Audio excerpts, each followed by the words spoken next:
Let's go. স্থানীয়ভাবে উনি অত্যন্ত ভালো একজন মানুষ। ওনাকে সবাই বেলাল হুজুর নামেই চেনে। আমি 2013 সালের দিকে যখন ঢাকার নবাবগঞ্জ উপজেলায় অবস্থান করতাম, তখন আমি আমার বোনের বাসায় থেকে ইউনিভার্সিটিতে আসা যাওয়া করতাম আর কি। তো তখন ওখানে বিভিন্ন মানুষের সাথে আমার পরিচয় হয়েছিল। আর ওইখানে অত্যন্ত ভদ্র একজন মানুষ হিসেবে বেলাল হুজুর খুব সুপরিচিত ছিলেন। ওনার বাড়ি আসলে ভোলা জেলায়।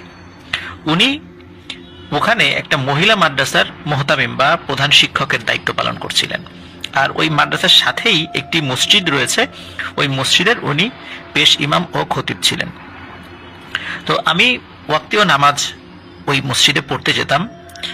আর ওই মসজিদে পড়তে যাওয়ার কারণে ওখানকার ওই বেলাল হুজুরের সাথে আমার একটা ভালো সম্পর্ক গড়ে ওঠে। ওনার সাথে বিভিন্নভাবে আমি কথা বলি, যদিও বা উনি শুরুতে ওনার কোনো বিষয়ে উনি সহজে বলতে চাইতেন না যে উনি কোনো বিষয় জানেন বা কি। তো ওখানে আর একজন ভাই আছে, ওই এলাকাতেই বাড়ি।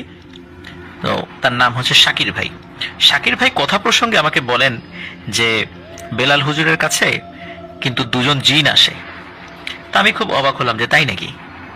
তো ওনার সাথে কথা প্রসঙ্গে জিজ্ঞেস করলাম, যদিও বা শুরুতে উনি কিছুতেই বলতে চাইতেন না, পরে অবশ্য আমার কাছে স্বীকার করেন যে হ্যাঁ।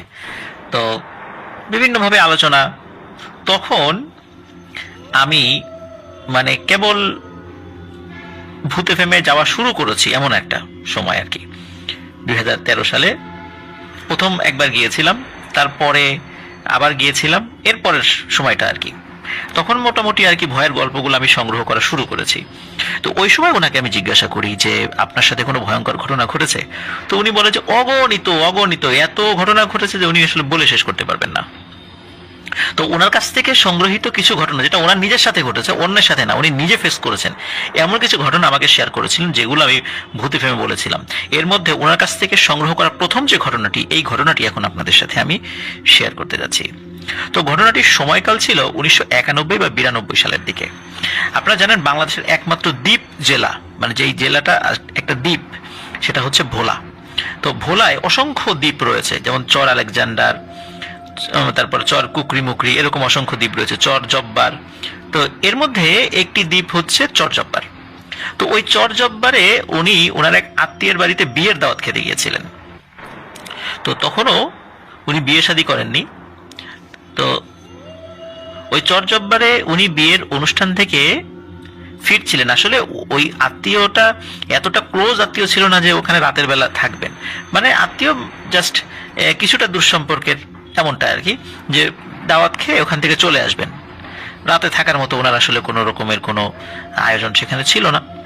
তো উনি ওরকম প্রস্তুতি নিয়ে যানও, আর ওনার সেটা ইন্টেনশনও ছিল না যে রাত্রে সেখানে অবস্থান করবেন। আর বিয়ে বাড়িতে তো এমনি বিভিন্ন ঝামেলা, এই কারণে উনি চিন্তা করেছিলেন যে উনি দাওয়াত খেয়ে চলে আসবেন। কিন্তু দেখা গেল যে ওই মেয়ে পক্ষ, তো মানে মেয়ে পক্ষের আত্মীয় উনি, এখন জামাই আসতে অনেক দেরি করেছিল, বিভিন্ন কারণে পথে দেরি হয়ে যায়। এই কারণে বিয়ে শেষ হতে হতে বেশ অনেক সময় লেগে যায়, এবং বিয়ে শেষ হওয়ার পর কন্যাকে বিদায় দিতে দিতে অনেক দেরি হয়ে যায়। তো উনি রাতের বেলা খাবার খেয়ে উনি চলে আসবেন আর কি, দুপুরের খাবার খাওয়ার পর রাতের বেলা খাবার খেয়ে চলে আসবেন। তো এখন দেখা যাচ্ছে যে যে সমস্ত আত্মীয়রা এসেছেন তারা মোটামুটি ওখানে থাকার নিয়েতেই এসেছেন, আর যারা একটু আশেপাশে বাড়ি ছিল সবাই চলে গেছেন। এখন উনি একা মানুষ। যদিও বা কোনো কোনো আত্মীয় ওনাকে বলেছিল রাত্রে থাকার কথা, কিন্তু উনি রাজি হননি। উনি বললেন যে আমি চলে যেতে পারবো। আর ওখান থেকে ওনার যেই জায়গা, ওনার যে গন্তব্য, প্রায় 5-6 কিলোমিটার পায়ে হাঁটা পথ আর কি। সুতরাং উনি অনায়াসেই এইটাই, এতটুকু দূরত্ব, উনি এর থেকেও আরো বেশি দূরত্ব পায়ে হেঁটে অতিক্রম করেন, এইটা নিয়ে ওনার কোনো সমস্যা ছিল না। তো যাই হোক, তো উনি ওখান থেকে বিদায় নিয়ে চলে আসেন। ওই সময় ছিল বৈশাখ মাস, যে কোনো সময় কাল বৈশাখী ঝড় শুরু হয়ে যেতে পারে। তো উনি যখন রওনা দেন তখন আকাশের অবস্থাটা অতটা ভালো ছিল না। এর মধ্যে হাঁটতে হাঁটতে উনি একটা জায়গায় এসে পৌঁছান, এমন একটি জায়গায় এসে পৌঁছান যেটা সম্পর্কে উনি আগে থেকে জানতেন যে এই জায়গাটা অনেক ভয়ানক। কিন্তু রাতের বেলা যে এই জায়গা দিয়ে ওনাকে একা একা পার হতে হবে, এটি আসলে ওনার কল্পনাতেও ছিল না, এবং উনি ভুলে গিয়েছিলেন যখন ওই আত্মীয় বাড়ি থেকে বের হচ্ছিলেন। তো উনি যখন ওই ভয়ানক জায়গাটাতে আসেন, অবশ্য এই জায়গা সম্পর্কে প্রিয় লিসেনার্স আপনাদেরকে কিছুটা বলে নেই। সেটা হচ্ছে যে এই জায়গাটি বহু আগে, বলা হয় এখানে বহু আগে একটি শ্মশান ছিল। পরবর্তীতে বিভিন্ন সময় কালের বিবর্তনে সেটা পরিত্যক্ত হয়ে গেছে, সেখানে ওই জায়গা বিক্রি হয়ে গেছে, বহু হাত ঘুরে সেটা বিভিন্ন পর্যায়ে এসেছে। পরবর্তীতে যাদের কাছে আছে তারাও এখানে কোনো ঘর বাড়ি করেননি, সেখানে বড় বড় জঙ্গল, মানে গাছের জঙ্গল হয়ে গেছে আর কি। তো বিভিন্ন কারণে মানুষ ওই জায়গাটাতে ভয় পেত, অনেকেই ভয় পেয়ে নাকি মারাও গিয়েছে। তো এই সমস্ত কারণে মানুষ সচরাচর আসলে সন্ধ্যা বা রাতের বেলা ওখানে যেত না। আর আশপাশ দিয়ে যদিও কিছুটা বসতি গড়ে উঠছিল ওই সময়টাতে, এখন ওই জায়গাটা ভয় হওয়ার কারণে ওই মানুষ রাতের বেলা বা সন্ধ্যার পরে যেহেতু ঢুকতো না, তো সবাই চিন্তা করলো যে যেহেতু এই জায়গাটাতে অনেকেই ভয় পায়, আর যার জায়গা আর কি, যিনি ব্যক্তি, তো উনি সিদ্ধান্ত দিলেন একটা কাজ করি, যেহেতু বহু আগে এখানে শ্মশান ছিলই, তো এখন তো আর তারা কেউই নাই বা এটার কোনো অস্তিত্বও নেই, যেহেতু জায়গাটা আমি কিনেছি, তাও সেটা বহু বছর হয়ে গেছে, তো এই জায়গাটাতে একটা মসজিদ তৈরি করে দেই। তাহলে এই যে মানুষ ভয় পায়, আশেপাশে লোকজন এখানে আসতে সাহস করে না, হয়তোবা যেহেতু 5 ওয়াক্ত নামাজে 5বার আজান দেওয়া হবে, তো এই সমস্ত কারণে হয়তোবা এই জায়গার যে হন্টেড যে দুর্নামটা রয়েছে এটা হয়তোবা চলে যেতে পারে।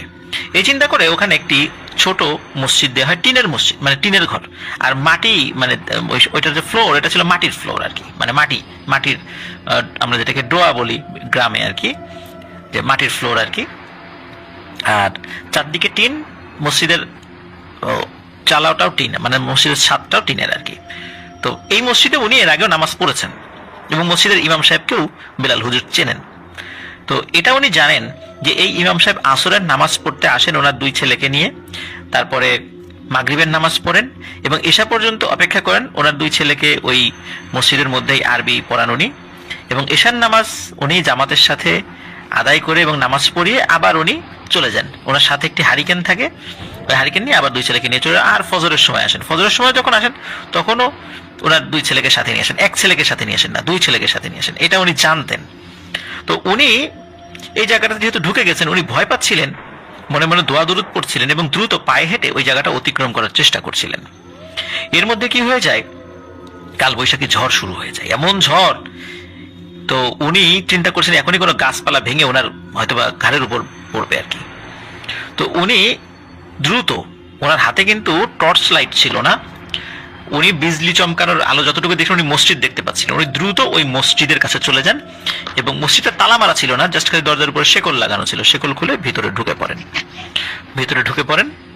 ঢুকে পড়ার পর উনি যেটি করেন সেটি হচ্ছে যে যেহেতু বাইরে প্রচন্ড ঝড় শুরু হয়েছে আর কি, উনি ভেতরে ঢুকে, মানে যতটুকু ওই যে বিজলির চমকানো আলো তো আসলে মসজিদে ঢুকছিল না, যেহেতু জানালাও বন্ধ ছিল, উনি হাতড়ে মসজিদের মেহরাব যেখানে থাকে আর কি, কারণ মানে গ্রামগঞ্জে মসজিদের যে মেহরাব থাকে, মেহরাব বলতে ইমাম সাহেব যেখানে নামাজে দাঁড়ান, তো ওই জায়গাটা, হ্যাঁ, তো ওই আশেপাশে সাধারণত ম্যাচ, মোমবাতি এগুলো রাখা থাকে, এরকম মানে একটা কমন জায়গা থাকে আর কি। তো উনি ওরকম হাতড়ে সত্যি একটা ম্যাচ এবং মোমবাতি পেয়েও যান সেখানে।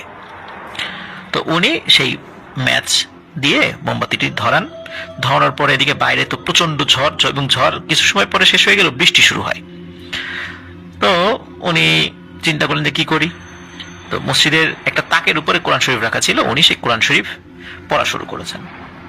তো পড়ছেন, একটা সময় কি হলো, বৃষ্টি শেষ হয়ে গেল, একদম সবকিছু স্বাভাবিক, আর বৃষ্টিও নেই, ঝড়ও নেই।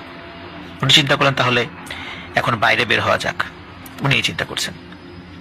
তো এদিকে কি হয়েছে যে দীর্ঘ সময় ধরে ওই বসে থাকতে ওই যে একটু চিকন যে মোমবাতিটি ছিল, এই মোমবাতিও মানে শেষ হয়ে গিয়েছিল, তো যার কারণে উনি আর কোরআন শরীফও পড়তে পারছিলেন না। তো উনি যখন কোরআন শরীফ পড়া মূলত থামিয়ে দিয়েছিলেন, এরপরেই মানে আলো যখন নিভে গিয়েছিল, এরপরেই উনি চিন্তা করলেন যে তাহলে চলে যাই, এখন আর থেকে দরকার নেই, চলে যাই।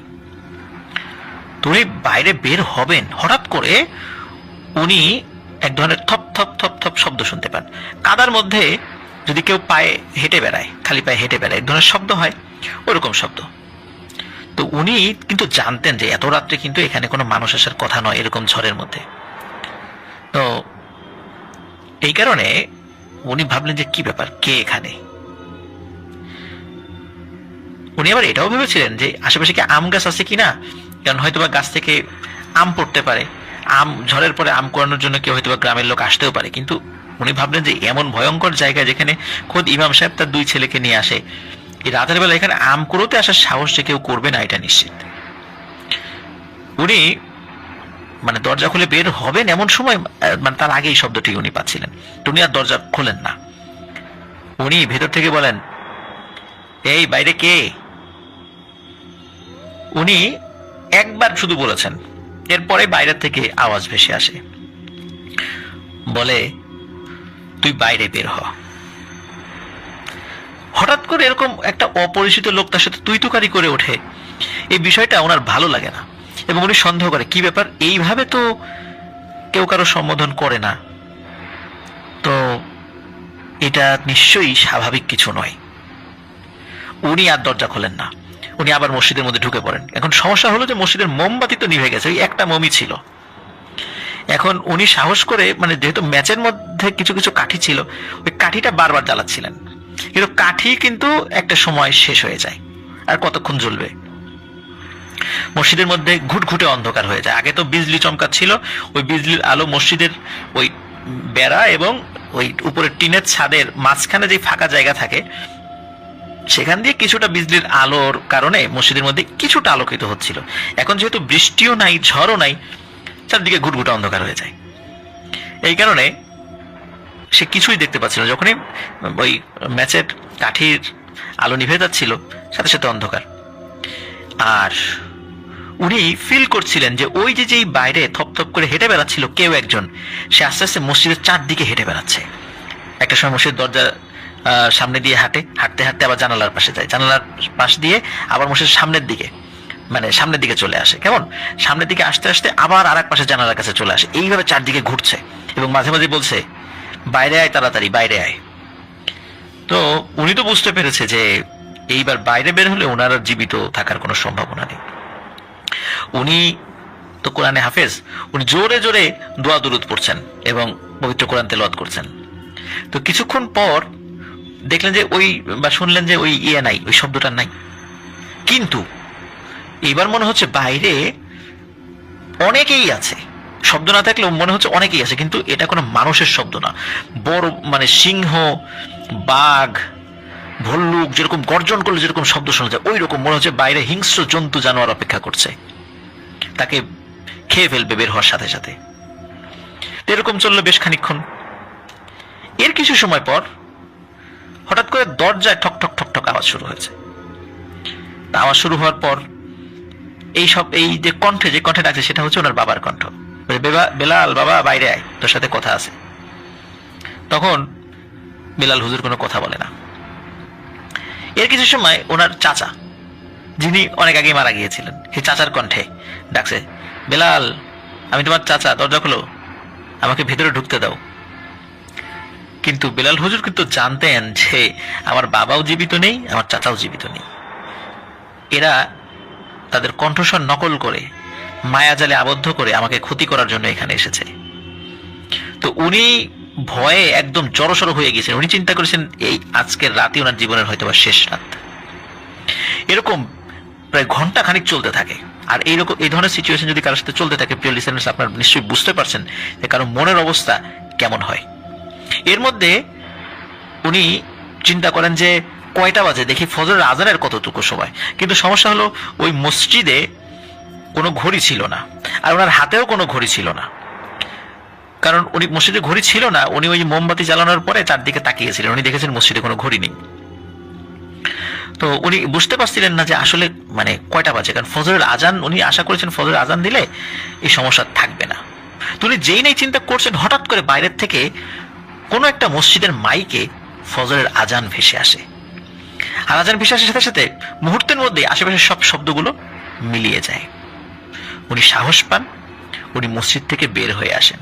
বের হয়ে এসে দেখেন কেউ নেই, কিচ্ছু নেই, একদম স্বাভাবিক। এবং বাহিরে মেঘ সরে গিয়ে চাঁদের আলো দেখা যাচ্ছে এবং চাঁদের আলোয় পথগুলো আলোকিত হয়ে আছে। তো উনি হাঁটা শুরু করেন যেদিকে উনি যাচ্ছিলেন। ওনার যাওয়ার পথে একটি বাজার পড়ে, ওই বাজারে একটা মসজিদ রয়েছে। উনি চিন্তা করলেন যে হাঁটতে হাঁটতে যাই, তো মাত্র তো আজান হয়েছে, আমি যেতে যেতে ওই মসজিদে ইমাম সাহেব চলে আসবে, ওখানে ফজরের নামাজ আদায় করব। উনি হাঁটছেন, হাঁটতে হাঁটতে যখন জঙ্গলটা মানে তখনও পার হননি, মানে মসজিদটা পার হয়েছেন, হঠাৎ করে দেখেন ওনার 30-40 হাতের সামনে একটা সাদা জুব্বা পরা মানুষ হেঁটে যাচ্ছে, পেছনটা দেখা যাচ্ছে জাস্ট। তো উনি চিন্তা করেন যে ইনি নিশ্চয়ই নামাজ পড়ার জন্য যাচ্ছেন। তো উনি পেছন থেকে সালাম দেন আসসালামু আলাইকুম বলে, কিন্তু সে সালামের কোনো উত্তর নেয় না। তো উনি বলছেন যে জনাব আপনি একটু দাঁড়ান, আপনার সাথে একটু হেঁটে যাই, আপনার সাথে কথা বলি। কিন্তু ওই ব্যক্তি কোনো উত্তরও দেয় না, কোনো কথাও বলে না, সোজা হেঁটে যাচ্ছে। তো বিলাল হুজুর চিন্তা করলেন যে এই জঙ্গলের মধ্যে যেহেতু একটা মাত্র মানুষকে পেয়েছি, আর ফজরের আজান যেহেতু হয়ে গেছে, এখন তো কোনো জিন ভূত আমার কাছে আসবে না, সুতরাং এই মানুষই হবেন, সুতরাং এনার সাথেই হেঁটে যাই, এই চিন্তা করে ওনার সাথে হেঁটে যাওয়ার চেষ্টা করছেন। কিন্তু এত চেষ্টা করছেন ওনার সাথে লেগে থাকার জন্য বা ওনার কাছে যাওয়ার জন্য, উনি এক কদম আগান তো মনে হয় যে উনি আর সামনের জন্য আরো 5-6 কদম সামনে চলে যান, এরকমটা মনে হয়। আর উনি যখন ওনার পেছন পেছন হাঁটছিলেন, আর বেলাল হুজুরের মনে হচ্ছিল আশেপাশে যে গাছগুলো আছে, বড় গাছ, এই গাছের উপর বানর বা শিম্পাঞ্জি টাইপের কিছু লাফ দিয়ে এক গাছ থেকে আরেক গাছে যাচ্ছে, মানে এরকম মনে হচ্ছে, এরকম একটা না অনেক। তো এইভাবে উনি মানে চলতে থাকে। তখন বিলাল হুজুর ভয় পান যে কি ব্যাপার, ফজরের আজান হয়ে গেছে, এরকম জিনিস তো আমার সাথে হওয়ার কথা না, বা এরকম জিনিস লাফালাফি করার কথা না, এই জঙ্গলে কোনো এরকম বড় ধরনের কোনো বানর বা শিম্পাঞ্জি তো থাকারও কথা নয়, তাহলে কি হচ্ছে আমার সাথে, আর ইনার আমি এত জোরে হেঁটে ওনার ধরতে পারছি না কেন। তো এর মধ্যে কি হয়, হঠাৎ করে ওই ব্যক্তিটি মানে যেদিকে যাচ্ছিলেন বিলাল হুজুর ওই দিকেই যাচ্ছিলেন, মানে চিন্তা করছে এই লোকের পিছু ছাড়া যাবে না, নাহলে আমার বিপদ হবে, এই চিন্তা করে পিছু। তখন দেখে বিলাল হুজুর দেখে যে ওই লোকটি জঙ্গল থেকে বের হয়ে পাশে থাকা ক্ষেতের মধ্যে ঢুকে গেছে। তো বিলাল হুজুর হাফ ছেড়ে বাঁচলেন যে যাক অন্তত জঙ্গল থেকে বের হয়েছে, কিন্তু রাস্তা বাদ দিয়ে ক্ষেতের মধ্যে দিয়ে ওই লোকটা হেঁটে যাচ্ছেন। তো উনি আর 7-5 ভাবেন না, উনি তার পেছন দিয়ে হাঁটছেন, হাঁটতে হাঁটতে হাঁটতে যাচ্ছেন। দেখলেন বিলাল হুজুর খেয়াল করে রাস্তা দিয়ে গেলে ওই বাজারে যেতে যে সময়টা লাগে, ক্ষেতের মধ্যে দিয়ে গেলে তার থেকে কম সময় লাগে। উনি চিন্তা করেন ওই লোকটা হয়তো বা এই কারণেই ক্ষেতের মধ্যে দিয়ে যাচ্ছেন। বিলাল হুজুর দূরে মানে যেখানে ওই বাজারটা রয়েছে, বাজারের যে দোকানগুলো বন্ধ রয়েছে ঝাপ লাগানো আর কি, তো বাজারের ওই দোকানের বাইরে কিছু কিছু আগে যে হলুদ বাল্বগুলো জ্বলতো না, এখন তো আমরা এনার্জি বাল্বগুলো লাগাই, সেই হলুদ বাল্বগুলো কিছু কিছু দোকান জ্বলছে, আলো দেখা যাচ্ছে দূর থেকে। তো উনি পেছন থেকে তাকে কিন্তু ডেকেই যাচ্ছেন, জনাব দাঁড়ান দাঁড়ান, আপনার সাথে কথা আছে, দাঁড়ান। যখন দাঁড়ায় না তখন আবারও সালাম দেন, এরকম বহুবার তাকে সালাম দিয়েছেন। তো যখন ওই বাজারের কাছাকাছি চলে এসেছে ওই লোকটি, এবং বেলাল হুজুর তার থেকে কিন্তু 20-30 হাত দূরে, ওই সময় ওই লোকটি বেলাল হুজুরের দিকে ঘুরে তাকান। ঘুরে তাকানোর পরে বেলাল হুজুর দেখেন লোকটির চেহারা এত সুন্দর, মানে চেহারা থেকে মনে হচ্ছে নূর বের হচ্ছে, আলো বের হচ্ছে, সাদা লম্বা দাড়ি, জুব্বা পরা, অত্যন্ত সুন্দর চেহারা, যা এই চাঁদের আলোতেও স্পষ্ট দেখা যাচ্ছিল। ওই সময় ওই হুজুর বা ওই ব্যক্তিটি বেলাল হুজুরের এতক্ষণ ধরে দেয়া সালামের উত্তর নেন, ওয়ালাইকুম আসসালাম ওয়া রাহমাতুল্লাহি ওয়া বারাকাতুহু, লম্বা উত্তর নিয়েছেন আর কি। তখন ওই লোকটি তখন বলেন, তুমি রাতের বেলা এখানে কি করছিলা জঙ্গলের মধ্যে ওই মসজিদে? তখন বেলাল হুজুর বলেন, আমি তো ঝড়ের কারণে আটকে গিয়েছিলাম। বলে, তুমি কি জানতা না এখানে কি ভয়ানক ব্যাপার রয়েছে? আমি যদি আজকে না আসতাম ওরা তোমাকে জানে মেরে ফেলতো। তুমি পেছন দিকে তাকিয়ে দেখো তো, কিছু দেখো কিনা। বেলাল হুজুর তখন পেছন ফিরে তাকিয়ে দেখে যে আবছা দেখা যাচ্ছে বিশাল বড় বড় মানে বাঘ, একটা বাঘ মনে হচ্ছে হাতির সমান, একটা সিংহ মনে হচ্ছে হাতির সমান, আর দানবীয় আকৃতির বেশ কিছু মানুষ দূরে দাঁড়িয়ে আছে, কাছে আসছে না। তো বলছে যে আর কখনো এখানে রাতের বেলা এভাবে আসবা না, যাও, চলে যাও। এই বলে ওই লোকটি হঠাৎ অদৃশ্য হয়ে যায়। তখন বেলাল হুজুর বুঝতে পারেন ইনি কোনো মানুষ ছিলেন না, ইনি একজন ভালো নেককার জিন ছিলেন। তো উনি বিপদে পড়েছিলেন, এই কারণে হয়তো আল্লাহ তাআলাই এই জিনকে ওনাকে উদ্ধার করার জন্য এখানে পাঠিয়ে দিয়েছেন। তো উনি দ্রুত এক দৌড়ে উনি বাজারের মধ্যে ঢুকে যান, যেহেতু একদম কাছেই চলে এসেছিলেন। আর বাজারের মধ্যে যেখানে মানে মসজিদ রয়েছে, ওই মসজিদটি উনি চিনতেন যদিও, কিন্তু উনি যখন দৌড় দিয়েছেন হঠাৎ করে বাজারের যে পাহারাদাররা থাকে, চৌকিদার যারা পাহারা দেয়, এদের সাথে ধাক্কা লাগে। ওই চৌকিদার বলে ওঠে, এই মিয়া চোখে দেখেন না, কোত্থেকে আসছেন এত রাতের বেলা, এই বাজারের মধ্যে কি করেন, চুরি চামারি করার ইচ্ছা আছে নাকি, এরকম করে মানে বলে ওঠে। কারণ এত রাতের বেলা কেবল ঝড় শেষ হয়েছে, মানে উনি দৌড়ে চলে আসছেন, উনি চিন্তা করেছেন হয়তো চুরি চামারি করে দৌড়েছে, মানে দৌড় দিয়েছেন কিনা, তাদের মনে হওয়াটাই স্বাভাবিক ছিল। তখন বেলাল হুজুর বলেন যে আমি তো ওই মসজিদে ছিলাম। তখন ওই চৌকিদাররা বলে কোন মসজিদে ছিলেন, তখন ওই জায়গার নাম বলে, সঙ্গত কারণ আমি কিন্তু জায়গাটার নামটা বলছি না প্রিয় লিসেনার্স। তো বলে মিয়া তোমার তো মানে ভাগ্য ভালো, তুমি বেঁচে গেছো, ওখানে কত লোক মারা গেছে তুমি জানো? বলে হ্যাঁ আমি তো জানি ওই জায়গাটা ভয়ানক। তাহলে রাতের বেলা তুমি কেন ওই দিক দিয়ে আসতে গেছিলা, তোমার কপাল খুব ভালো। বলে যে আমি মসজিদে যাচ্ছি, একটু ফ্রেশ হবো, নামাজ পড়বো। বলে আজানের তো এখন অনেক দেরি। বলে না না, আমি তো আজানের শব্দ শুনেছি। বলে আজানের শব্দ শুনছো মানে? রাত বাজে এখন 2:30, তুমি আজানের শব্দ শুনলা কোত্থেকে? সত্যিও চৌকিদারের হাতের ঘড়িতে উনি দেখেন যে রাত 2:30 বাজে। তখন চৌকিদাররা সাথে নিয়ে মসজিদের কাছে নিয়ে যায়, মসজিদের কাছে নিয়ে বলে যে তাহলে তুমি অপেক্ষা করো, আর যদি খারাপ লাগে তুমি এই যে আমাদের এদিকে চলে এসো, তোমার সাথে গল্প করবো। তো উনি চিন্তা করে যে মসজিদের এখানে আবার বসে থাকবে একা একা, তো উনিও চৌকিদারদের সাথেই গল্প গুজব শুরু করেন, বিভিন্ন বিষয় বলতে থাকেন। এর অনেকক্ষণ পর মসজিদের মুয়াজ্জিন আসেন। তখন মুয়াজ্জিন আসার পর মুয়াজ্জিন সাহেবের সাথে ওই চৌকিদার পরিচয় করাই দেন। তো মুয়াজ্জিন সাহেব বলেন যে আসলে আপনার ভাগ্য ভালো, নাহলে তো এই মসজিদের নামাজ পড়ে রাতের বেলা তো সবাই চলে যায়, কেউ দেরি করে না ওই মসজিদটাতে, আর আপনি সেই রাতের বেলা ঝড়ের মধ্যে ওই মসজিদে আটকে গিয়েছিলেন, সত্যি আল্লাহর অশেষ রহমত। তো যদিও মুয়াজ্জিন আরো দেরি করে আসতেন, উনি তাহাজ্জুদ পড়ার জন্য সাধারণত আজানের 1 ঘন্টা আগে চলে আসেন, তো যার কারণে আরো তাড়াতাড়ি উনি চলে এসেছিলেন। তো মসজিদের মধ্যে উনি ঢোকেন। উনি যেহেতু রাতের বেলা ঘুমাতে পারেননি, উনি আজানের আগ পর্যন্ত যতটুকু সম্ভব উনি মসজিদে ঘুমিয়ে নিয়েছিলেন।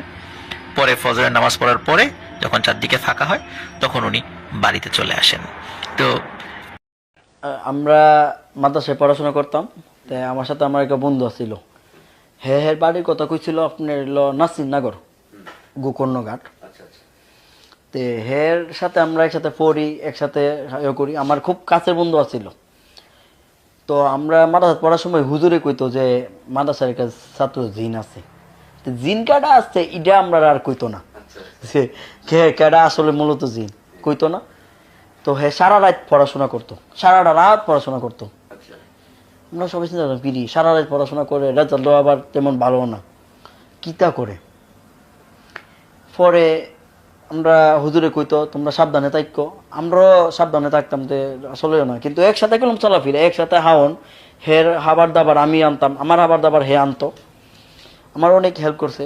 পরে একদিনের ঘটনা, আমি আপনার মারাত্মক জ্বর উঠছে, পরে আমরা যাইছি আপনার হের কাছে, হাবার আনবার লাগি, হে কইতেছে দোস্ত আশরাফুল আমার তো জ্বর, আমি আইতাম না, তুই যা আমার হাউন্ডা লইয়া কইছে। পরে লইস তো করার পরে হে আর আমার আবার মন নাই, তো বাইতেছে মানে হাবার আমি আমার হাউন আই নাইছে, হঠাৎ হের কথা মনে হয়েছে যে হের এখন হাউন করতে আনবো, হয়তো হাউন নাই। আমি যাইছি হের হাউন আনবার লাগি, হের বাড়ির মধ্যে যাই দিয়েছে, বাড়ি দইতাম যাইছি, যাইতে বাড়ির মধ্যে রোস্ট, এরপরে বড় মাছ আর ফুলাও ভাত সব কিরি, তাই লোক টিকা পরও কিছু মনে হয় কেউ মনে আনছে, কারণ অনেক সময় তো অজান্তে অনেকে আনতে পারে, মনে আমি বলে হয়েছি গা। আরেকদিন কা আমরা মাদ্রাসার থেকে এই জাগির বাড়িতে আইতাছি, তাই আসার সময় জাগির বাড়ি বলতে রুজিন পাড় যায়, রুজিন বাড়ির থেকে আইতাছি, হঠাৎ মানে আপনার আল্লাহু আকবার বৃষ্টি পড়া শুরু হয়েছে।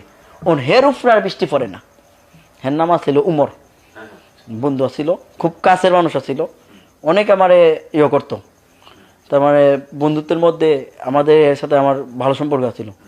পরে হে জাগির বাড়িতে আইতাছি, আল্লাহর কি কুদরত, হে আবার তো নামাজ পড়তো নি, আমরা চিন্তা করতাম যে হয়তো রাত্রে যে ইবাদত করে হে আল্লাহর নিকটত্ব বন্ধ হয়েছে গা। হের উপরে বৃষ্টি পড়ে না, আমার উপরে বৃষ্টি পড়ে, ফুল বৃষ্টির মধ্যে হের উপরে বৃষ্টি পড়ে না, আমার উপরে পড়ে, কি রে তখন ওই না, তখন ও যে হে যে জিন এটা বুঝতে পারি না। পরে হুজুরের দ্বারে ও কইলাম না, কারণ হে তো একজন আল্লাহ, যখন কোনো আল্লাহর অলি যে সারা রাত ইবাদত করে, হের তো এরকম কেরামত হইতেই পারে, এইটা চিন্তা করে আমরা আর সন্দেহ করছি না।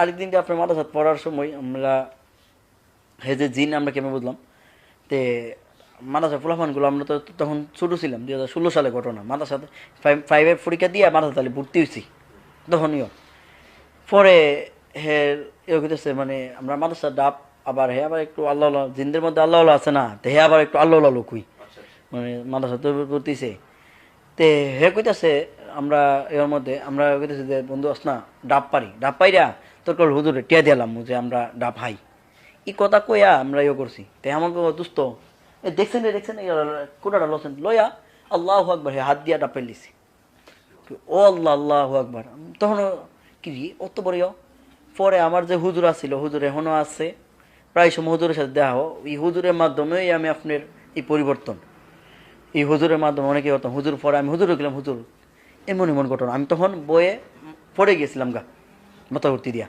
তখন হাত দিয়া হের হাত বড় করে ফেলিছে নিচের থেকে রেখে হাত বাড়াই লিছে বাড়াই ডাব ফেরা লাইছে পরে আমার সাথে আসছিল আরেকটা ছেলে এলো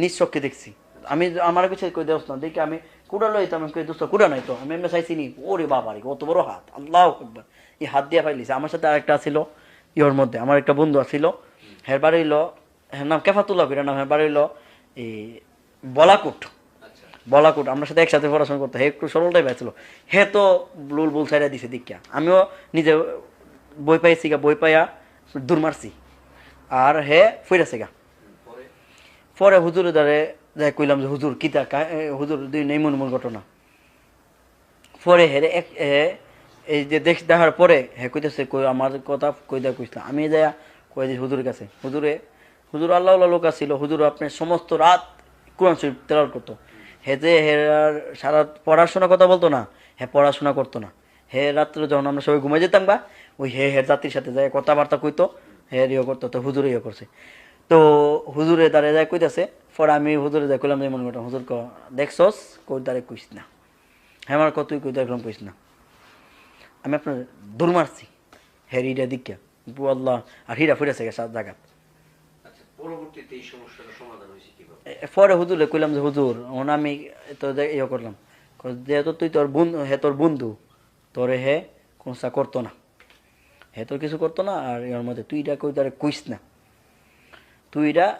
কই দ্বারে আমি আচ্ছা ঠিক আছে কইতাম না এরপরে মাঝে মধ্যে যোগাযোগ হইতো এর সাথে এর সাথে যোগাযোগ বলতে এখন হে মানে দাওরা পরীক্ষা দিয়া একটা মাদ্রাসার খেদমতে আছে এখনো হে একটা মাদ্রাসার খেদমতে আছে তো ফ্রেন্ড বন্ধু হিসাবে মাঝে মধ্যে কথা হই অনেক সময় নিজের কোনো সমস্যার মধ্যে পড়লে এর কাছে কই দোস্ত মনে ঘটনা কিতা করতাম রে মানে মাঝে মধ্যে যাই হের মাদ্রাসার মধ্যে কিন্তু হের মাদ্রাসার মধ্যে হের পর্যন্ত কোনো ছাত্ররা কোনো ক্ষতি করে না ভালো মানুষ দিকা আর ভালো দিকা এটার মধ্যে কিন্তু আমার প্রশ্ন রইল মানে এখনই আপনি বললেন যে কারো কাছে বলিস না আপনার হুজুরে বলছিল যে কারো কাছে বলিস না আচ্ছা আমাদের অনুষ্ঠানের মাধ্যমে আপনি যে কথাটা শেয়ার করলেন এতে করে কি আপনার কোনো ক্ষতি হওয়ার সম্ভাবনা অডিয়েন্স যারা আমরা শুনলাম না আমি আপনাকে বলতেছি না যে কোন জায়গার মধ্যে শিক্ষকতা করে এটা তো আমি আপনাদের কইতেছি না এটা বলেই নাই হে কোন মাদ্রাসাতে আমার সাথে পড়াশোনা করছে এটাও আমি কইছি না কারণ জানো না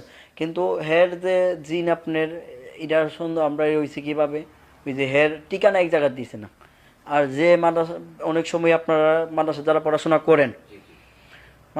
পড়াশোনা করেন আমি তাদেরকে কইতেছি দেখুন কোন দেখবেন আপনার বন্ধু অথবা ছাত্র ভাই আমরা স্কুলের ছাত্ররা কই যে বন্ধু সহপাঠী আর আপনার ছাত্র ভাই কই আমরা ছাত্র ভাই গিতাম যে ছাত্র ভাইরা আপনাদের কাছে একটা কথা কয়ে যায় যে ছাত্র ভাইরা আপনার দেখবেন যে সমস্ত রাত পড়াশোনা করে রেজাল্টের দিকটা খারাপ হই বুঝবেন যে সে মানে জিন জাতিদের অন্তর্ভুক্ত হে পড়াশোনা করতে আইছে হের ডিস্টার্ব দিবেন না এখনও যে আমি কইতেছি আমার ভয় লাগতেছে অবশ্য ভয় লাগতেছে আর এর মধ্যে আমি এই জিনিসটা বলতেছি আরেকটা জিনিস আপনারা কোনো সময় কোনো সাপ কোনো কিছু রাত্রেবেলা দেখলে আমরা অনেক সময় দেখছি আমারে জিনে ক্ষতি করার লাগে অনেক চেষ্টা করছে মানে আল্লাহ রহমতে আল্লাহওয়ালাদের দুয়াই আর আল্লাহ রহমতে আল্লাহ বাঁচাই রাখছে হঠাৎ একদিন জেঠ মাসে এমন বৃষ্টি লাইতের প্রায় 1.5টা ফোনে দুধ হইব এই সময় আমি জাল টান দিছি পরে বিশাল বড় গজার মাছ উঠছে। আমি মনে মনে ভাবতেছি যে আজ যে এই গজর মাছটা অনেক বড় গজর মাছটা, এই মাছটারে না বিচ্চা এই মাছটার বাড়িতে নিয়ে আমি হাম। তে মাছটা উঠার পরে জালটা টান দিছি, টান দেওয়া জালটা ফিসে কড়ার মধ্যে লাগাইছি, মানে লড একটা বেকা করে বেকার মধ্যে এই জালটার কুড়াটা নিয়ে টানটা লাগাইছি। এই লাগানির পরে অত বড় গজর মাছটা জালের ভিতর উঠলো, জাল টান দিলাম ভাই, জালটার ফাড়া নাই, উঠটানো মাছটা নাই জালো। ভাবলাম কিরে মাছটা অত বড় মাছটা আমার জালে উঠেছে, এই মাছটা আমার জালে নাই, মাছটা ব্যাপারটা ঘটনা হলো আমি মাছ টাছ মারি। মাছ মারতে আমাদের এই জায়গায় একটা কালফাট আছে, এই কালফাটের মধ্যে আপনার জেঠ মাসে আফরনি বৃষ্টি, জেঠ মাসে বৃষ্টির মধ্যে কিন্তু প্রচণ্ড আফর মানে পানির সুদ বিষিতে এবং পানি বিষও, এই সুতের মধ্যে কিন্তু ভালো ভালো বড় বড় মাছ ধরতে পাওয়া যায়। তাহলে আমি এই জায়গায় একটা ধর্মজাল টানি। এই ধর্মজাল টানতে গিয়া আমি ফরাই দিন জাল টানি, হঠাৎ একদিন জেঠ মাসে এমন বৃষ্টি লাইতের ফরাই 1.5টা ফোনে দুধ এই সময় আমি জাল টান দিছি, জাল টান দিছি পরে বিশাল বড় গজার মাছ উঠছে। আমি মনে মনে ভাবতেছি যে আজ যে এই গজর মাছটা অনেক বড় গজর মাছটা, এই মাছটারে না বিচ্চা এই মাছটার বাড়িতে নিয়ে আমি হাম। তে মাছটা উঠার পরে জালটা টান দিছি, টান দেওয়া জালটা ফিসে কড়ার মধ্যে লাগাইছি, মানে লড একটা বেকা করে বেকার মধ্যে এই জালটার কুড়াটা নিয়ে টানটা লাগাইছি। এই লাগানির পরে অত বড় গজর মাছটা জালের ভিতর উঠলো, জাল টান দিলাম ভাই, জালটার ফাড়া নাই, উঠটানো মাছটা নাই জালো। ভাবলাম কিরে মাছটা অত বড় মাছটা আমার জালে উঠেছে, এই মাছটা আমার জালে নাই, মাছটা ব্যাপারটা কিতা। পরে আবার দ্বিতীয়বার আবার জাল টান দিছি, দেওয়ার পরে আবার সে উঠছে, আবার এই মাছটা উঠছে। উঠার পরে অত ছিল মাছ, ওখান দিয়ে মাছ একটা টিকি কেল্লা দুইটা, আমার ভিত্তি একটা বই বই ভাবা পড়ছে। বই এমন বই মানে আমার গতরের ফসমগুলা কিছু হারাই গেছে গা। পরে গতরের ফসম হারাইছে, আমি কাছে যাক যা করবো মালিক করবো ইনশাল্লাহ, আল্লাহ আছে যাইব। পরে ভাই আবার এই মাছটা উঠার পরে 2টা কেল্লা, এরপরে মাছটা দিকে আমি জালটা টান দিছি না দেওয়া জালটা সাইরা দিছি। সাইরা দেওয়ার পরে জালটা আবার ই ঠিক সিমি জায়গা তুই তো জাল তো আমি এক জায়গা তুই। পরে মাছটা চাই দি ফুসিমুজিতে ফানি ফুপুজিতে বাইটিতেছে, মানে জেঠ মেয়ে বৃষ্টির ফানি কি হাফরে প্রচণ্ড চুতে ফানি ফুসিম দিকে যাইতেছে। যাওয়ার পরে মাছটা চাই দি এত বড় সুতির মধ্যে মাছটা 2টা চোখ অত নাইছে জালো, মাছটা 22 আইতাছে, গজার মাছ ঠিক আছে, চোখটিও তোর মানে লাইটের মতো, যেমন এক লাইট আছে না লাল হইয়া মাছটা আমার যে আইতাছে। তো আমি ভাবলাম এন শুধু আমার নানি বাড়ি, মানে এন একটা বাড়ি আছে, এই জায়গাটা তাকে লাস্তা ছিল না, মানে একটা কালফাট ছিল, কালফাটটার দুনো সাইডে ভাঙ্গা ছিল, এমনই ভাঙ্গা ছিল যাতে একজন দিনের বেলা ওই জায়গাটা যাইতে গেলে একটু খুব হিসাব করে গেছে। তো মাছটা আমি দেখলাম পানি যাইতেছে পশ্চিম দিকে, মাছটা বাইলে না গিয়ে মাছটা উল্টাইতেছে, চোখ বাই করে আমার যাইতেছে। আবার আমি জালটা তোয়া মাছ যখন দেখছি আমি জাল তোয়া মারছি দূর দেওয়া উঠু সামনে গেছি। পরে চাই দিই এই মাছটা আবার ঠিক সিমি জায়গাটার মধ্যে একটা লাইলের টিকা পানি যাইতেছে, ই জায়গাটার মধ্যে মাছটা হুন্নার মধ্যে গড়াগড়ি করতেছে। আমি কই কি করুম ইদিকে হইতে পারি না, হিদিকে হইতে না, যেদিকে চাই ইদিকেই শুধু মাছ। পরে আমি ই মাছ দিকে ইমন বই ভাইয়া আবার ফিরলি দূর বাড়িতে ইমন দূর দিছি ভাই, হুসি দূর দিছি। দূর দিলে কি আমি বাড়িতে গেছি, যাওয়ার পর চাই দি মাছ শুধু আমার দিকে সাইটেতেছে। পরে আমি মনে ইমন ভয় পাইছি ভাই, ই বইয়ের চুড়ে যেমন চাই দিয়ে আমার ইমন আতঙ্ক হয়েছে বলার পরে, এবার ই বইয়ের পরে আমি পরে 7-8 দিন ভাই এই জ্বরে আমি কষ্ট ভোগ করছি। আমি একজন পেশাদার অ্যাম্বুলেন্স ড্রাইভার, দীর্ঘ 13 বছর ধরে এই লাইনে আছি। জীবনে অনেক জায়গায় গেছি, অনেক কিছু ঘটছে জীবনে। অনেক সময় দেখা গেল লাশ নিয়ে গেলে, অনেক সময় অনেক কিছু সমস্যা হয়। যেরকম আমি তখন হেল্পার করতাম, এটা 2016-17 সালের ঘটনা। একটা কন্ট্রাকশনের কাজ করার সময় একটা ছেলে উপর থেকে পড়ে যাওয়ার সময় ধানমন্ডি ইবনে সিনাতে নিয়ে আসে। তখন ইবনে সিনাতে নিয়ে আসার পরে আমার ওস্তাদ তখন ছেলেটা চিকিৎসকরা মৃত ঘোষণা করে। এটা আপনার একটা 11 তলা বিল্ডিং থেকে পড়ে, উনি ওইখানে কাজ করতে যায়, মূলত পড়ে যাওয়ার পরে মানে ঘটনা মোটামুটি বিকালবেলা। তো বিকালবেলা ওনার ইবনে সিনা আনতে আনতে 5টা কি 6টা বাজে। তখন আমরা এখানে ডিউটিতে ছিলাম, বসেছিলাম। তখন হুট করে একজন এসে বলতেছে যে ভাই আমাদের রুগীটাকে বাঁচান। তখন আমি হেল্পার ছিলাম, কিন্তু এখন আমি ড্রাইভার। বলতেছে যে ভাই আমাদের রুগীটা বাঁচান। কি হয়েছে ভাই? আমাদের রুগী এখান থেকে পড়ে গেছে, নিয়ে আসতে হবে। তখন আমরা যা 2-3 জনের দরাদরি করে যে নিয়ে আসে পরে ইবনে সিনাতে আনার পরে ওনারা মৃত ঘোষণা করে। তো মৃত ঘোষণা করার পরে ওনারা গ্রামের বাড়িতে যাবে, ওনাদের সাথে কেউ নাই, একা একা বেসালা হিসেবে কাজ করতো। তো কেউ নাই, তখন ওনাদের অফিস থেকে 2 জন লোক দিল আমাদের সাথে। দেওয়ার পরে বলতেছে যে ওনাদের গ্রামের বাড়িতে নিয়ে যাও। গ্রামের বাড়ি বগুড়া সারিয়াকান্দি। রওনা দিতে 9টা-10টা বেজে যায়। বেজে যাওয়ার পরে আমরা এখান থেকে আবার ওনাকে গোসল করাই, বেহরিশ লাশ হিসাবে পরিচিত আছে। তারপরে আমাদের কাছে তো বেহরিশ, তখন ওনাকে গোসল করে নিয়ে যাই, যেহেতু এভাবে মারা গেছে, গ্রামের বাড়িতে কেউ না পরিষ্কার করতে পারে, কারণ রক্ত লেগে আছে, সারা শরীরে ময়লা লেগে আছে। তো গোসল করে নিয়ে যাওয়ার পরে তখন আমরা আনুমানিক 2টা কি 3টা বাজে, তখন আমরা যমুনা সেতু মাত্র পার হই। তো পার হওয়ার পরে হঠাৎ করে গাড়ি বন্ধ হয়ে যাওয়ার পরে তখন 2টা কি 3টা বাজে। আমরা মিস্ত্রিকে ফোন দিই, মিস্ত্রি বললো যে এই কাজ করেন, দেখেন হয় কিনা। তারপরে করলাম, কোনো কাজ হইতেছে। তারপরে এক পর্যায়ে অনেকক্ষণ রেস্টে যাওয়ার পরে তখন তো মনে অনেক কিছু চলতেছে, কারণ আমরা জানি যে কোনো দুর্ঘটনা ঘটলে বা বিষ খাওয়া, ফাঁস খাওয়া, লাশ গুলোতে একটু সমস্যা হয়, এটা আমরা সবাই জানি। কিরকম সমস্যা? দেখা গেলো আপনার নিজের থেকেই ভয় লাগে, গাড়ির কোনো সমস্যা হয়ে গেল, গাড়ি হঠাৎ বন্ধ হয়ে যাওয়া, বা গাড়ি মনে হয় পিছন থেকে কেউ টেনে ধরে রাখতেছে, গাড়ি ঠিক মতো চালাতে পারতেছি না, এরকমই। নর্মালি এমনিতে কোনো সমস্যা না, আপনি নর্মাল একটা লাশ নিয়ে যাবেন, কোনো সমস্যা নেই, আপনি এবার একা একা ফিরে আসবেন, কোনো সমস্যা নেই। কিন্তু ওই সময়টাই মনে হয় যে পিছনে কেউ আছে বা পিছন থেকে কেউ টেনে ধরে রাখতেছে গাড়িকে, এরকম আমাদেরও মনে হয়েছে। তখন আমি আর আমার উস্তাদের বলতেছে, উস্তাদ সমস্যাটা আচ্ছা দেখি কি করা যায়। তখন আমরা মিস্ত্রিকে ফোন দেওয়ার পরে ওনার ডিসিশন মতো আমরা কাজ করি। কাজ করার পর স্টার্ট হওয়ার পরে 2-3 মিনিট পরে আবার বন্ধ হয়। তো এরকম করতে করতে আমরা এক পর্যায়ে ভয় তো স্বাভাবিক লাগতে আছে, 2টা-3টা বাজে, এটা স্বাভাবিক, একটা লাশ আছে গাড়িতে, ওনার শরীরে সাদা কাপড় পরা, সাদা জিনিস দেখলে আমাদের এমনিতেই রাত্রেবেলা ভয় লাগে সবার, যেহেতু অ্যাম্বুলেন্স চালাই, একটু ইয়া থাকতে হয়। তখন আমরা গাড়িটা মোটামুটি আলহামদুলিল্লাহ ঠিক করি। ঠিক করার পরে যখন আমরা মানে বাড়িতে যাব, বাড়িতে তো আমাদের যাওয়ার কথা, বাড়িতে ভোর 5টা বাজে লাশ নিয়ে, মানে যে জায়গা অনুযায়ী আমাদের ভোর 5টার দিকে পৌঁছে যাওয়ার কথা, কিন্তু সেখানে আমরা সকাল 10টা বাজে যায় পৌঁছাই। ওই যে আপনার গাড়ির সমস্যা দিতেছে, গাড়ি অনেকবার বন্ধ হয়েছে, কয়বার বলতে কি 5-6 বার বন্ধ হয়েছে আপনার আগে। তখন যখন মিস্ত্রি কাজ করলাম তখন বন্ধ হইতেছে, স্টার্ট দিতেছে, আমরা অল্প একটু সামনে আগাই, আবার বন্ধ হয়। তখন এবার যখন ফজর আজান দেওয়া শেষ হয়, ফজর আজান দেওয়ার শেষ হওয়ার পরের থেকেই আল্লাহর রহমতে গাড়ি আর কোনো সমস্যা, গাড়ি ওনাদের বাড়িতে গিয়ে লাশ নামায় দিয়ে আসি। তখন একটু নিজের কাছে ভয় লাগতেছিল, কারণ জায়গাটা ছিল নির্জন, তারপরে গাড়িতে একটা লাশ আসছিল, তারপরে লোকজন আমাদের কম ছিলাম, অফিস থেকে 2 জন দিয়েছিল আর আমরা 2 জন, 4 জনই ছিলাম। তো 4 জন অবশ্যই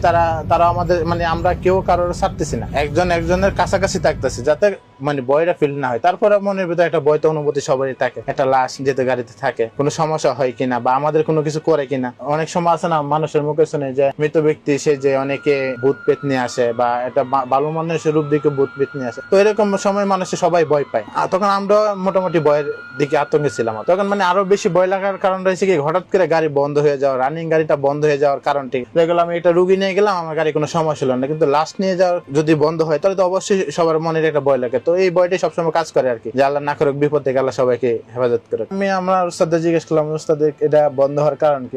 সে বললো তো আমিও তো সেটা বুঝতে পারতেছি না, এখন কি করবো, আমরা তো সারাদিনই গাড়ি চালাইছি বা আমরা এর আগেও ভাড়া মারছি, কোনো সময় এরকম হয় নাই, হয়তো এটার লাশের কারণে এরকম হতে পারে, স্বাভাবিক। এটা আসলে কি, মানুষ নিজের চেতে মারা গেলে এটা আল্লাহ তাআলা নিজের থেকে একটা ক্ষমা করে না, তো সেই দৃষ্টিতে আল্লাহ ওইটা তো মানে ক্ষমা করার মতো কোনো দেখে না, ওইটা তো আল্লাহ অনেক কিছু দিয়ে রাখে। এরকম শয়তান খারাপ কাজের সময় কিন্তু শয়তান অবশ্যই খুশি হয়, তো এটা যদি সে নিজের ইচ্ছাতে মৃত্যু হয়েছে, তো সেই কাজে শয়তান খুশি, তো শয়তান খুশি হতে অনেক কিছুই করে শয়তান। অনেক সময় দেখা গেলো যে মানে বিষ খায়, ফাঁস খায়, অনেক সময় দেখা গেলো যে হয়তো উনি পড়ছে কেন, হয়তো শয়তানের ধাক্কা দিয়ে পালাইছে, নিজের ইচ্ছে তো আর কেউ ইয়া করে না। এটা সারা জীবন মনে রাখার মতো একটা ঘটনা।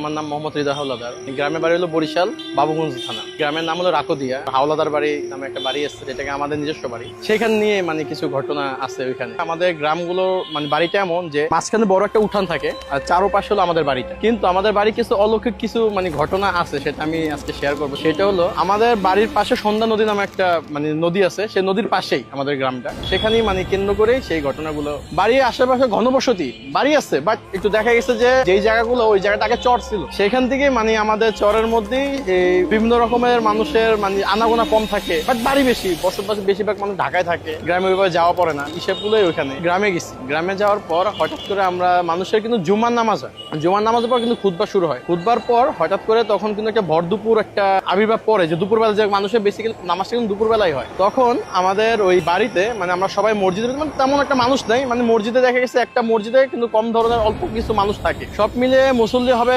প্রায় 40 জন, মানে সব মসজিদের ভিতরে, মসজিদের কেউ বাইরে না। মসজিদটা ছিল দোচালা টিনের উপর, হঠাৎ টিনের উপরে মানে হুরিশ করে কি জানি একটা পড়লো, মানে সবাই তো তখন মানে স্বয়ং হুজুর সহ ঘাবড়ে গেছে যে কি হলো এটা, মানে কি পড়ছে, অনেক মানে বিকট শব্দ। এর মধ্যে মানুষ মানে নামাজ শেষ করে সবাই বের হয়ে গিয়ে দেখলো, বাট তখন আর কিছু দেখে নেই। ওই দিনই রাতে যখন রাত আনুমানিক, আমরা তো ঢাকা থেকে গ্রামে তখন বেড়াতে গেছি, তখন রাত আনুমানিক 2টা-3টা, কারণ ঢাকা যখন আমরা থাকি বেসিক্যালি রাত 2টার সময় একটু মোবাইল টেপাটেপি করি, অন্যান্য কিছু করি। রাত 2টার সময় আমরা কি করছি, মানে বাইরে আমি, আমার চাচাতো ভাই, দেন আমার ফুফাতো ভাই যারা ছিল সবাই বসে আড্ডা দিতেছে। এর মধ্যে আমরা কি করছি, মানে বাইরে থেকে বাসা যখন যাই তখন হঠাৎ করে দেখি একটা মানে গরম বাতাস, মানে সবার মধ্যেই মানে একটা গরম বাতাস লাগে হঠাৎ করে। বাড়িতে এমন জায়গায় ভাইয়া, বাড়ির পাশে হলো আমাদের মসজিদ, মসজিদের পাশে হলো আমাদের কবরস্থান। সেই কবরস্থানটা মানে এমন, আমার গায়ের পশম খারাপ গেছে ভাই বলার পরে, যে গায়ের পশম খারাপ গেছে। মানে কবরস্থানটা এমন যে আপনি যদি দিনের বেলা ওইখান থেকে যান আপনার শরীর মনে পুরো ভার হয়ে যাবে, মানে এমন একটা অবস্থা। দিনের বেলা মানে ভয় লাগে, মানে সব জায়গায় আপনার পরিষ্কার থাকলে ওই জায়গাটা অন্ধকার লাগে, মানে এমন একটা অবস্থা। গাছ আছে, সাথে একটা পুকুর আছে, মানে উঁচু করার জন্য পুকুর আছে। আমরা এখন কি করছি, আমার একটা চাচাতো ভাই বলতেছে যে তোরা ভিতরে, আমি একটু ওয়াশরুম করে আসতেছি। এখন ও বাহিরে গেছে, বাট আমরা কিন্তু রুমের মধ্যেই। হঠাৎ করে দেখতেছি ও চিল্লান দিয়ে উঠছে যে আমাকে ধর, তোরা একটু তাড়াতাড়ি বাইরে। পরে আমরা সবাই দৌড় মানে হুড়ুস টুরুস করে বাইরে গেলাম। বাইরে যাওয়ার পর দেখতেছি কি ওর মানে এই পর্যন্ত মানে মাটির মধ্যে গাড়া, এই পর্যন্ত হঠাৎ করে মাটির মধ্যে গাড়া, জামা কাপড় ওর ঠিক ছিল না, কোমর পর্যন্ত গাড়া, ইয়ার সাথে আপনার ওই পুকুরের মানে সাইডে গাড়া। সবাই তো জিজ্ঞেস করতেছি কিরে এভাবে কিরকম হয়েছে, বাট ও কিছু মানে বলতে পারতেছেন। এখন আমি তো ভাই ঢাকা থেকে নতুন গেছি, আমার তো ভয় একটু বেশি, আর আমার কিউরিসিটি জাগতেছে কি হয়েছে এমন। তখন ও কিছু বলতেছে না, দেন ওকে আমরা বাসায় নিয়ে আসি। পরে আমার ফুপু, আমার আম্মু সবাই মিলে, তারা তো মানে দেখা গেছে যে ভয় পাইলে আপনার গরম শিক গরম করে তারপর পানি খাওয়ায়, পানি টানি খাওয়াইলো, মানে আগুনে গরম করে সেকা দিয়ে পানি খাওয়ায়, গ্রামে এটা যেটা মানে প্রচলন থাকে। পরে এর মধ্যে কি হলো, আমরা মানে জিজ্ঞেস করলাম, তখন ও বলতেছে কি যে আমি যখন বাইরে বের হই তখন তোদের এখানে থাকে যেরকম আমার বাতাস একটা লাগছিল ঠিক ওরকম একটা বাতাস অনুভব করি। পরে বেসিক্যালি আমি যখন বাইরে মানে আমার ওয়াশরুমটা সেরে আমি আসতেছি, তখন এর মধ্যে কে জানি আমার পিছনে মানে ডাক দিছে। আমি আর কোনো তোয়াক্কা করি নাই, আমি আমার মতো করে আসতেছি। এর মধ্যে আমি যখন পানির মধ্যে নামতেছিলাম তখন হঠাৎ করে দেখি আমি কে জানি আমাকে থাবর মারছে, মানে পিঠে থাবর মারছে। উনি পিছ দিয়ে মানে যে ঘুরে দাঁড়াইছে, এর মধ্যে দেখা গেছে ও মানে ওরা ওই সময় মাটির নিচে গাড়া শুরু করছিল। এর মধ্যে বেসিক্যালি ও মানে ডাক দিয়েছে, আমরা সবাই চলে আসি। পরে আমার ছোট চাচা, উনি জিন ছাড়ায়, কাকা রাত্রে সন্ধ্যার পরে মানে পরের দিন ভারে বসে, মানে ওনার সাথে যেহেতু জিন ছিল উনি এগুলো ছাড়ায়। পরে আমরা সবাই ছিলাম, যেহেতু ওর ওইটা দেখে আমরা ভয় পেয়েছি। পরে এক পর্যায়ে জিজ্ঞেস করলো যে কি সমস্যা হয়েছে। পরে কাকা সবকিছু বললো যে ও যখন ওয়াশরুম করে তখন ওই কিছু অলৌকিক জিনিসের উপর গায়ে ও মানে পেশাব করে দেয়, মানে ওরা তখন ওইখানে ছিল, তখন বুঝতে পারেনি, এই জন্য ওকে বেসিক্যালি থাপ্পড় মারছে আর ওকে মেরে ফেলছে। এটা হওয়ার পর দেন মানে আমরা সবাই ঢাকা ব্যাক করে ফেলি, কারণ আর ওইখানে জেনে। পরে ওরে আমার কাকা একটা তাবিজ দিল, মানে বিভিন্ন ইয়া দিল যে আপনি 7 দিন ঘর থেকে বেরোনো এরকম থাকো। ওইখানে মানে বেশ অনেক কিছু মানে অলৌকিক ঘটনা ঘটে। যেমন ঘটনা হলো যে গ্রাম দেশে যে মসজিদ তো বেসিক্যালি থাকে পশ্চিম দিকে মুখ করে থাকে, উত্তর আর দক্ষিণ থেকে মানে কি যেন হেঁটে যায় এরকম একটা শব্দ হয়, ঝুমুর ঝুমুর করে একটা শব্দ হয়, ঘুঙুর পড়লে যেরকম শব্দ হয় না ওরকম শব্দ হয়, মানে উত্তর আর দক্ষিণ থেকে আসে। হঠাৎ করে আমার ফুপু উনি দেখতেছে কি যে একটা লাশ মুঠি বান্ধা, লাশের মাথায় মুঠি বান্ধা থাকে, সেই মুঠি বান্ধা উত্তর আর দক্ষিণ করে মানে শোয়া রাখছে, জ্যান্ত লাশ, হ্যাঁ চলার পথে মানে শোয়া রাখছে রাস্তা। মানে আমাদের বাড়িটা এমন মানে পুরো চারো সাইডে হলো আপনার বাড়ি, মাঝখানে উঠান, সে উঠানের মাঝখানে। তখন আমার ফুপু ওইটা দেখে আর নিজের মানে ইয়ে করতে পারে নাই, উনি আর কিছু বলতে চুপ করে ঘরে এসে পড়ছে। ঘরে আসার পর আমার ফুপুরে তার পরের দিন নাকি স্বপ্ন দেখেছে, সেটা আমার ফুপু বলছে তুই যেগুলো দেখছস তুই কাউকে কিছু বলিস না, এগুলা হয় তুই কিছু বলিস না। তখন আমার ফুপুর মানে পেটে বেবি ছিল, তখন বলছে যে তুই যদি বলিস তাহলে তোর ক্ষতি হতে পারে। তখন এক পর্যায়ে আমার ফুপু আর কাউকে কিছু বলে না, কিন্তু আমার ফুপুর প্রচন্ড জ্বর আসে, মানে ভয়ে যে আমি এটা দেখছি যে কি মানে আমার তো বিশ্বাস হইতেছে না। তখন উনি কি করছে, আমার মানে মেয়ে মানুষ তো কিছু রাখতে পারে না, আমার ফুপাকে শেয়ার করছে কথাটা। ফুপাকে শেয়ার করার পর এখন ফুপা কি করছে যে থাক ঠিক আছে তুমি যা বলছো আমাকে কাউরে কিছু বললো না। ওই দিনই আমার ফুপুর আবার স্বপ্ন দেখাইছে যে তোকে আমি বলতে বারণ করছি, তুই তাহলে বললি কেন, তো বলতে আমি বললি নাই। তখন আমার ফুপু কি করলো যে আমি তো ভয়ে বলে পারি, স্বপ্নের মধ্যে সে কথা তখন বলতেছে যে আমি তো ভয়ে এগুলো বলে ফেলছি, আমি আর এরকম বলবো না, মানে কখনো কিছু বলবো না, এই কথা বললো। বলার পর এক পর্যায়ে আচ্ছা ঠিক আছে, মানে উনি স্বপ্নের মধ্যে চলে গেছে। বৃহস্পতিবার দিন রাতে, মানে সম্ভবত আমাবস্যা রাত, মানে গ্রামে যে প্রচলিত হয়, ঢাকা শহরে কিছু বোঝা যায় না, আমাবস্যা রাতে আমার ফুপু যেহেতু প্রেগনেন্ট ছিল, আমার বড় চাচি বলতেছে কি যে তুমি বাইরে বেরোয় না রাত, যেহেতু এখানে সমস্যা থাকে তুমি রাতে বেরোয় না। এখন আমার ফুপুর অনেক ওয়াশরুমের মানে চাপ আসে, পরে উনি একটু বাইরে যায় দেখে কি যে আমার বড় চাচা আপনার হেঁটে হেঁটে মানে একটা গ্রাম দেশে যে কৃষকের যে টুপি পরে না, সেই টুপি হাতে নিয়ে হেঁটে হেঁটে যাচ্ছে। তখন বাজে আনুমানিক রাত মানে ফজরের আজানের একটু আগে। তখন আমার ফুপু বলতেছে কি যে মানে আমাদের গ্রাম দেশে একটা দাদু বলতো, বড় ভাইকে দাদু বলে, যে দাদু আপনি এত রাত্রে কোথায় যাচ্ছে, মানে বরিশালের ভাষায় এত রাত্রে কোথায় যাইতে আছে। তখন সে বলতেছে কি মানে কিছু না, উনি মানে ওনার মতো করে হাইটে আসতেছে। মানে আমার ফুপু আবার বলছে যে দাদু আপনি কি মানে খেতে যাচ্ছেন, কোলায় যাইতেছেন কাম করতে, মানে বরিশালের ভাষায় বলতেছে যে আপনি কি কোলায় যাইতেছেন কাম করতে এত ভোর রাত্রে। পরে কইতাছে কি যে হ্যাঁ, মানে উনি আর কোনো কিছু বলে না, কাকে হ্যাঁ আমি কোলায় যাইতেছি। ফুপু বলতেছে এত রাতে যাইতেছেন, কিছু লইয়া যান, হাতে করে কিছু লইয়া যান। আমার ফুপু মানে হাতে করে কিছু লইয়া মানে লাইট বা ল্যাম্প কিছু নিয়ে যায়। তখন আমার ফুপু আমার কাকা বল, মানে আমার তো কাকা না, মানে আমার কাকা তো ঘরে ঘুমাইতেছে, উনি মানে ওই আবয়বটা বলতেছে কি যে তুই যাবি আমার সাথে আয়, মসজিদের পাশে যাবো। আমার ফুপু তার পিছে পিছে যাচ্ছে। এর মধ্যেই মানে আমার বড় চাচা ঘুম থেকে উঠছে, মানে হঠাৎ করে মানে ফজর আজান দিবে 10-15 মিনিট আগে আমার বড় চাচা ঘুম থেকে যে উজু করতে যেতেছে, তখন দেখতেছে কি যে আমার ফুপু ওই ওনার একটা অবয়ব তো দেখতেছে না, একটা কালো ছায়ার মতো দেখতেছে, কিন্তু আমার ফুপু আমার চাচারই দেখতেছে। আর আমার চাচা দেখতেছে একটা অবয়ব, মানে তার পিছে পিছে সে কবরস্থানের দিকে যাচ্ছে। তার এক পর্যায়ে আমার চাচা কি করছে, দূরে থেকে মানে এত রাত্রে একটা মেয়ে যাচ্ছে, মানে বোঝা যাচ্ছে না যে উনি কে। পরে আমার চাচা কি করছে, মানে ভয়ে ভয়ে ওনার কাছে যা দেখতেছে আমার ফুপু। পরে আমার ফুপুর হাত ধরে টান দিয়ে ধরছে, কই যায়। তখন আমার ফুপু আমার চাচারা দেখে ওইখানেই বেশ হয়ে গেছে। পরের দিন সকালবেলা আমার বড় কাকা, ওনার সাথেও জিন ছিল, ওনার সাথে প্রায় 7টা জিন ছিল ওনার সাথে। ভারে বসার পর ওনাকে জিজ্ঞেস করছিল যে ও তো একটা ভুল করছে, এই জন্য ওরে মাইরা ফেলানোর জন্য ওই কবরস্থানে ওইখানে নিয়ে যেতে চেয়েছিল, কিন্তু তুই এমন টাইমে আজানও দিছে, এর মধ্যে দেখা গেছে যে তোরা কোনো সমস্যা হয় না। বাট আমার ফুপুর পেটে যে বাচ্চাটা ছিল, বাচ্চাটা মারা গেছে, বাচ্চাটাকে আর বাঁচাতে পারে না। আমার বয়সটা তখন ছিল আপনার 12 বছর, 12 থেকে 13। আমার আম্মা আব্বা পানিশ্বর চাতাল মিলে কাজ করতে আমরা প্রথম ওইখানে যাওয়ার পরে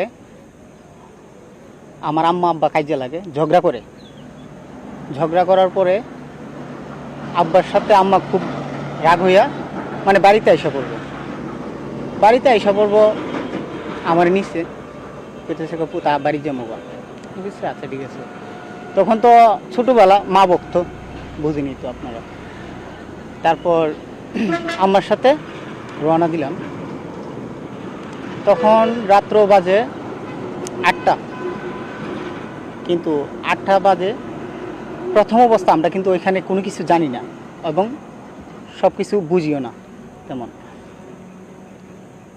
যাওয়ার পরে আমরা হাঁটতে হাঁটতে প্রায় 2-3 মাইল জায়গা হাঁটার পরে একটা এই ভৈলারের শেষ সীমানা, চাতালের শেষ সীমানা, যখন চাতাল তো অনেকগুলা, এগুলার শেষ সীমানায় যাবো, তখন একটা ছোট্ট একটা ওয়াল পড়ে। ওয়ালটা আমি ক্রস করছি, আমার মা ওই পাশে, আমি এই পাশে। ওয়ালটা ক্রস করছি আমি। ওয়ালটা ক্রস করার পরে তা আম্মার কইলাম আম্মা আয়ো,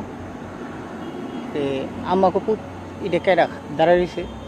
আমি কই যে দেখা যাইতেছে নাওয়ের এখানে, নদীর কাছে তো আপনার নাও আছে, অনেকগুলো নাও। আমি কই যে সামনে দাঁড়ায় রয়েছে। তখন আমি চাইয়ে দেখলাম বিশাল আকৃতির একজন লোক দাঁড়ায় রয়েছে, বিশাল আকৃতির। তখন আমার ভিতরে একটু ভয় ঢুকে গেছে গা। তখন আমি কেটেছি আম্মাতে এখন কি করার, আম্মা কেটেছে একটু খারাপ, আমি দেখি কিছু করা যায় কিনা। তখন আমি তো কিছু জানি না, আম্মা চূড়া টুরা জানে, এগুলো কইতেছে।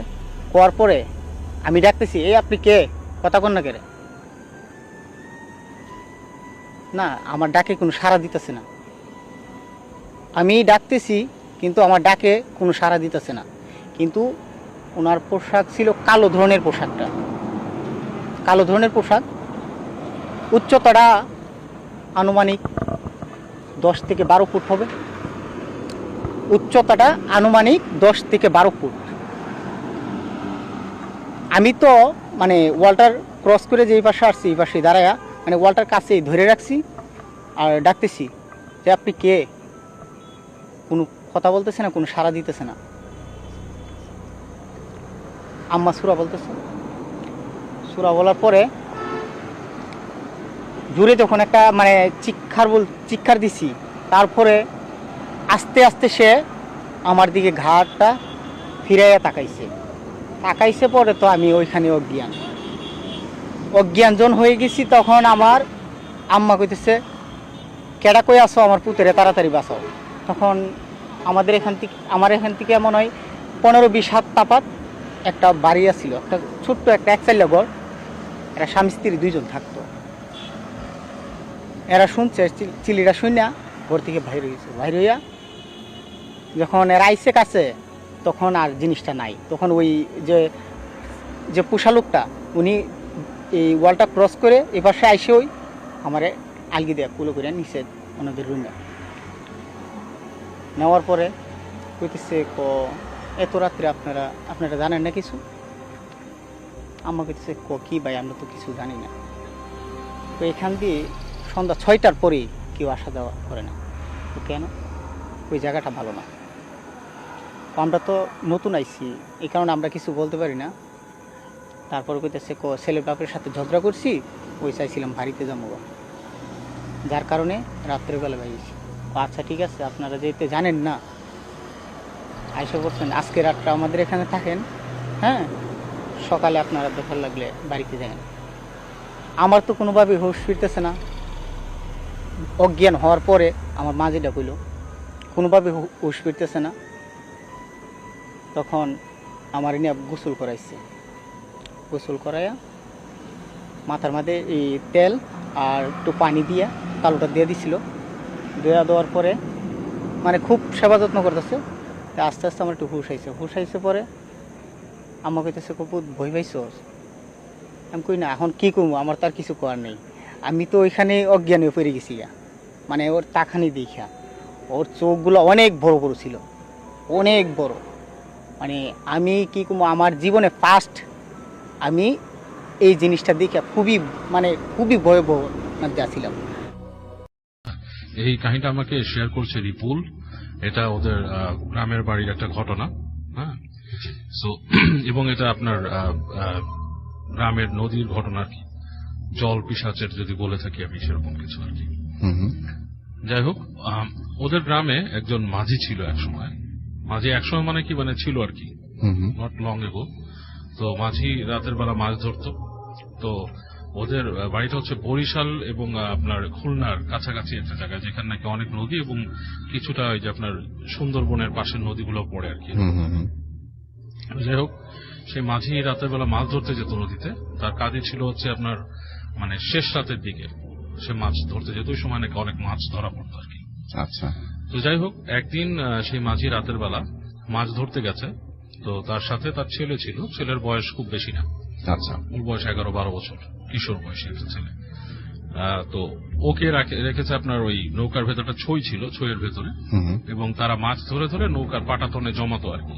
আচ্ছা। এখান থেকে সে ধরে যতটুকু উঠতো তার মাছ, সেটা সে টেনে নিয়ে আসতো, এনে ছেলেকে দিত, ছেলে নিয়ে সেটা ওই পাটাতনে রাখতো, এরকম ভাবে আর কি। আচ্ছা। তো রাতে যখন তারা বের হয়, ইউজুয়াল যে জায়গাগুলোতে তারা মাছ ধরে সেখানে আরো কিছু নৌকা আছে এবং জাল ফেলছে। দেখে যে জালে মাছ খুব একটা উঠছে না আর কি। বেশ অনেকক্ষণ অপেক্ষা করার পর যেই ইউজুয়াল হারে মাছটা আসে সেরকম না। তো সে দেখে যে বাকি নৌকাগুলোতেও মনে খুব একটা প্রোগ্রেস নাই, কারণ তারা বুঝতে পারে নিজেদের ভিতরে কিছু সাংকেতিক কমিউনিকেশন করে নিজেরা। তো এরকম সময় সে চিন্তা করে যে আমি একটু সাইডে চলে যাই, শাখা দিয়ে একটু সামনে যেয়ে দেখি কোনো হয় নাকি, অ্যাডভান্সমেন্ট হয় কিনা। আচ্ছা। যদিও এটা খুব রিস্কি, ওইসব এলাকায় মানে এরকম রাতের বেলা সাধারণত যায় না, শাখাতে ঢুকেই না মানুষ, শাখা নদী। আচ্ছা। তো যাই হোক, সে আপনার শাখা নদীর দিকেই চলে যায়। নিজে নিজে একটা ট্র্যাক রাখে যে আমি এরকম ভাবে ব্যাক করবো। ওদের কাছে কিন্তু আসলে কম্পাস টম্পাস কিছু নেই রাস্তা। আচ্ছা। আর ওইসব অঞ্চলে নাকি এই শাখা নদীতে ঢুকে গেলে কখনো যদি হারিয়ে যায় তাহলে নাকি বের হওয়া খুব কঠিন। আচ্ছা। যারা লোকাল তাদের জন্যই কঠিন, আর নতুন কেউ তো হয়তো আপনার পারবেই না। আচ্ছা। যাই হোক, তো সে যায়, শাখা নদীতে ঢুকে যেতে থাকে দেখে যে মানে রাতের যে অন্ধকারটা সেটা আরো ঘনীভূত হয়ে গেছে আর কি। যেহেতু আশেপাশে গাছ টাছ, ওই যে আপনার ব্যাংকক টাইপের ইগুলো আর কি, কলকাতা টাইপের। তো যেতে যেতে একটা জায়গায় যায়, সে জায়গায় যেয়ে সে দেখে যে তার মানে জালের মধ্যে ভালো সে একটা ফিডব্যাক পাচ্ছে আর কি। এবং সে জাল তুলে দেখে প্রচুর মাছ, এবং সে তুলে ফেলে, ছেলেকে ডাকে, ছেলে নিয়ে ওটা আপনার সরাই ফেলছে, পেছনে নিয়ে যাচ্ছে। তো এরকম করতে করতে সে দেখে যে প্রচুর মাছ তার উঠে গেছে, সে আরো ভেতরে যায় আর কি।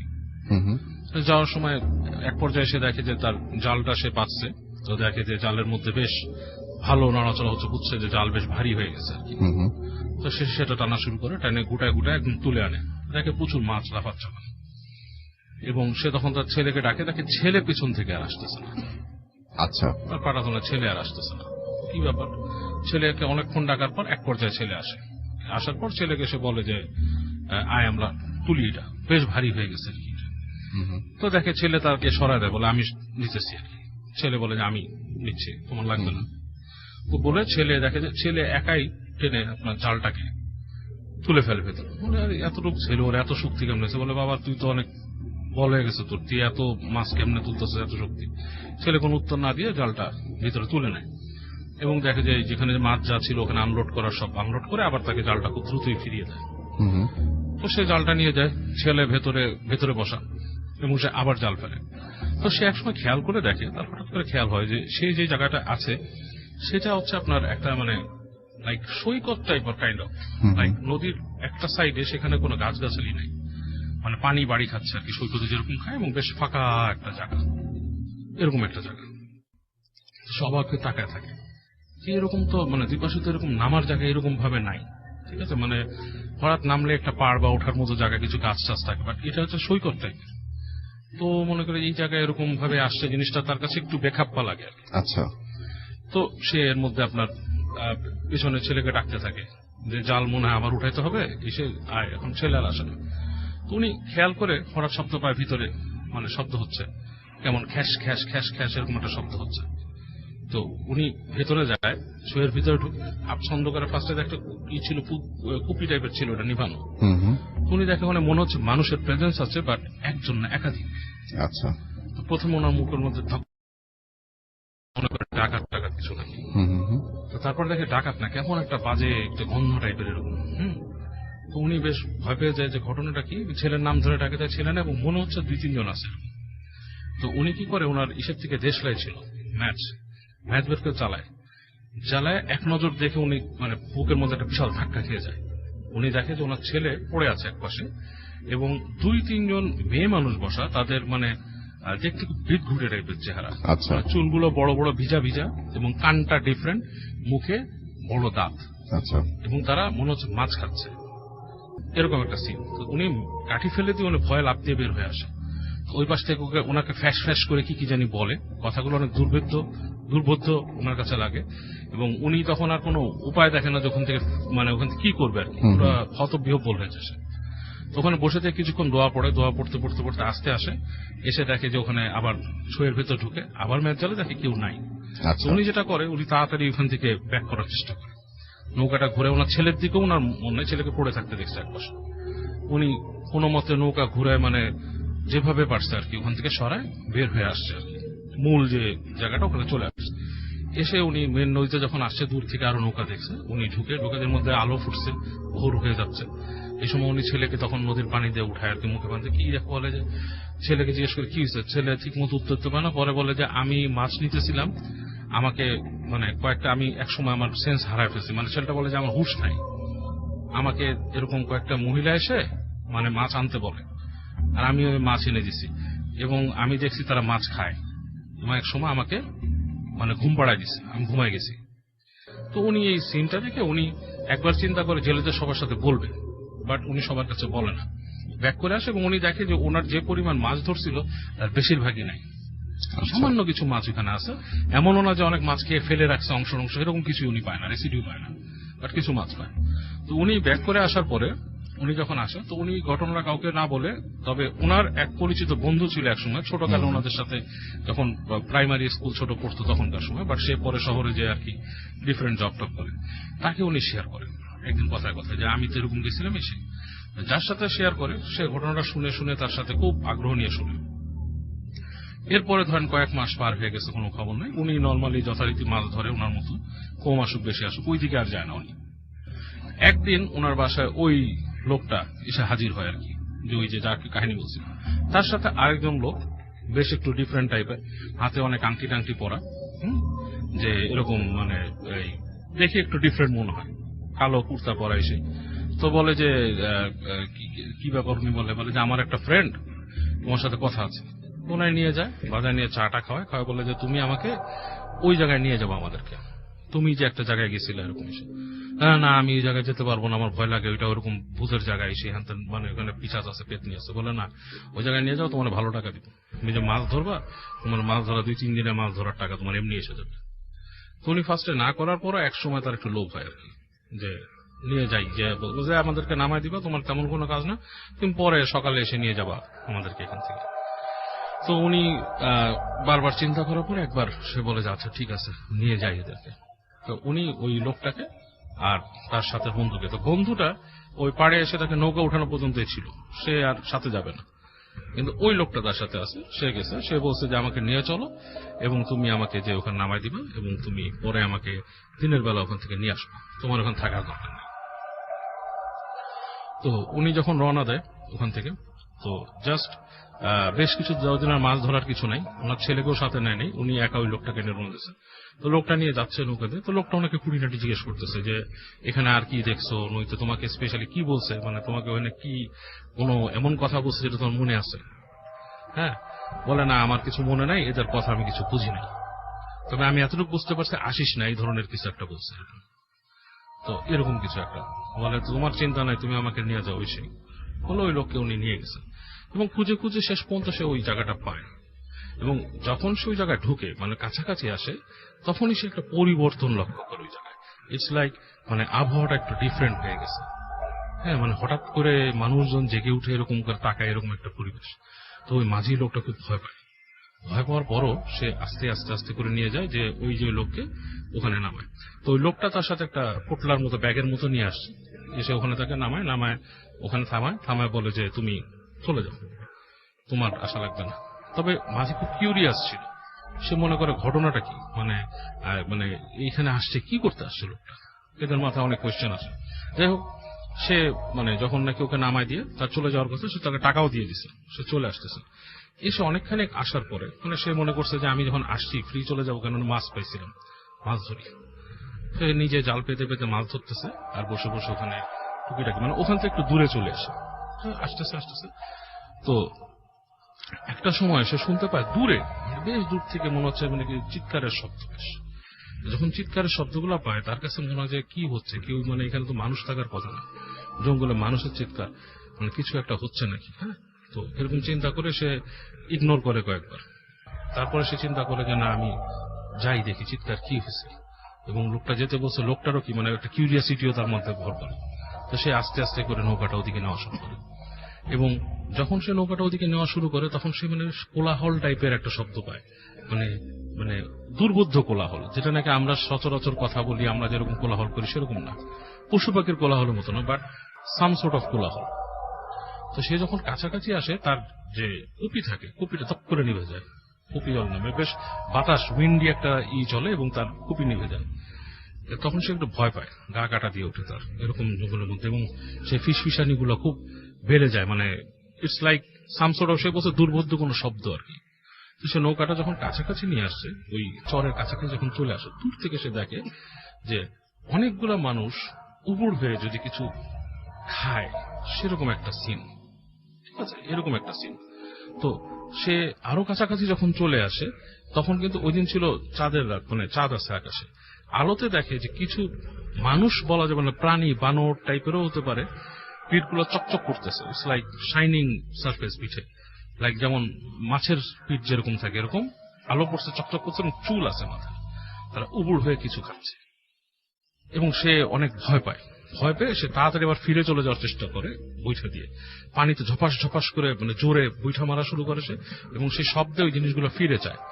এবং কয়েক সেকেন্ডের মধ্যে সে দেখে ওইখানে কিছু নাই, সব চলে গেছে।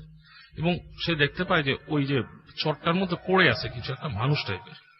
তো সে আবার সে আপনার ভয়টা করে আস্তে আস্তে কাছে যায়, কারণ তার মনে হয় যে ওখানে ওই মানুষটাই মনে হয় পড়ে আছে, যাকে রেখে গেছে। তো তার মধ্যে একটা মানে মনুষ্যত্ব কাজ করে যে আমি একজনকে নিয়ে আসছি, সে যদি এখানে কোনো কিছু হয়, তার মধ্যে কোনো একটা ভূত প্রেতের ব্যাপার এখন ঢুকে গেছে, যেখানে খারাপ কিছু আছে। তো সে আস্তে আস্তে আবার কাছে যায়, এবং কাছে যায় একসময় সে নৌকাটা ভিড়ায় সেখানে আস্তে করে নামেছি বাড়িতে। নেমে তার মনে হতে থাকে যে তাকে দেখতেছে খুব বিষয়। তো সে আস্তে আস্তে আস্তে আস্তে কাছে যেয়ে দেখে যে ওই লোকটাই পড়ে আছে যাকে সে নিয়ে আসছে, এবং সে বেশ ক্ষত বিক্ষত টাইপের। তো সে তাকে করে কি আস্তে করে উঠাতে পারে না, টেনে চেষ্টা আনে নৌকার কাছে, কোনো মতে সে নৌকায় তুলে আবার নৌকা নিয়ে সে রওনা দেয়। তো নৌকা নিয়ে যখন চলে আসতেছে তখন সে দেখে যে ওই পাড়ের কাছে তার থেকে প্রায় 5-7 গজ দূরে ওখানে দাঁড়ায় ওরকম একটা মহিলা টাইপের, বলতেছে যে বাঁচাই নিয়ে গেলিয়ে রে, মানে জিনিসটা ওরকম গলায় বাট ফ্যাস বলছে দুর্বোধ্য টাইপের, যে একে বাঁচাই নিয়ে গেলি আর কখনো আসলে তোর 14 খানদান শেষ করে দেবো, মানে 14 গোষ্ঠী খেয়ে ফেলবো, এরকম কিছু একটা বলছে। তো সে মনে করেন আস্তে আস্তে মানে নৌকা নিয়ে চলে আসে। তো ওই লোকটা বেশ ইনজোর্ড ছিল, বেশ মানে তার শরীরে বিভিন্ন জায়গায় খামচি খাবলানো, মাংস না এরকম অবস্থা ছিল। এবং সে যখন তাকে ফেরত নিয়ে আসে তখন অলরেডি অনেক গভীর মানে রাতের মানে একদম মানে প্রায় শেষ রাতের মতো হয়ে গেছে। কোনো মতে সে টেনে এনে সে ওই তার যে বন্ধুটা তাকে খুঁজে বের করে, তাকে নৌকায় রেখে খুঁজে বের করে, বলে যে তোমার যাকে নিয়ে গেছো তার এই অবস্থা, সে নৌকায় যে ঘটনা সংক্ষেপে বলে, সেও দৌড় দিয়ে আসে, এসে একে নিয়ে যায়। তো ওই লোকটাকে পরে কি অসুস্থ অবস্থায় গেছিল সেটা সে আর জানতে পারে নাই, বাচ্চে কি মরছে বা কিছু একটা। তার বন্ধু তাকে বলছে যে তার এই যে এটা ছিল, সে ছিল একটা জ্যোতিষী বা জাদুকর, যে এই ধরনের ম্যাজিক করত।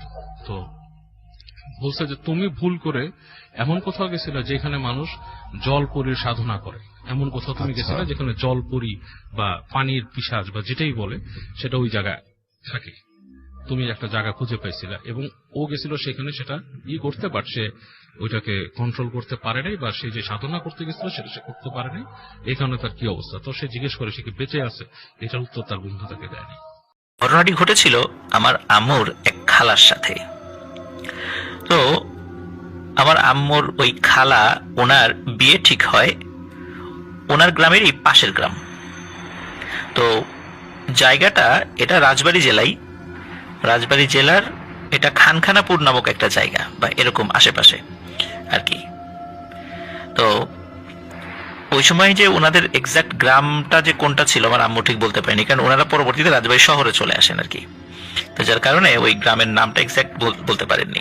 তো যাই হোক, অনেক আগের ঘটনা, তো অনেক তথ্যই আসলে মানুষের মনে থাকে না, এটাই স্বাভাবিক। তো যার কারণে বেশ কিছু মানে হয়তোবা লোকেশন বা সময় এই বিষয়গুলো ওইভাবে বলাটা আমার জন্য একটু টাফ হবে। তারপর আমি চেষ্টা করবো ইনশাল্লাহ যতদূর সম্ভব বলার জন্য। তো ওনার বিয়ে ঠিক হয় ওনার গ্রামেরই পাশের একটি গ্রামে। তো যথারীতি বিয়ের অনুষ্ঠান সম্পন্ন হয়।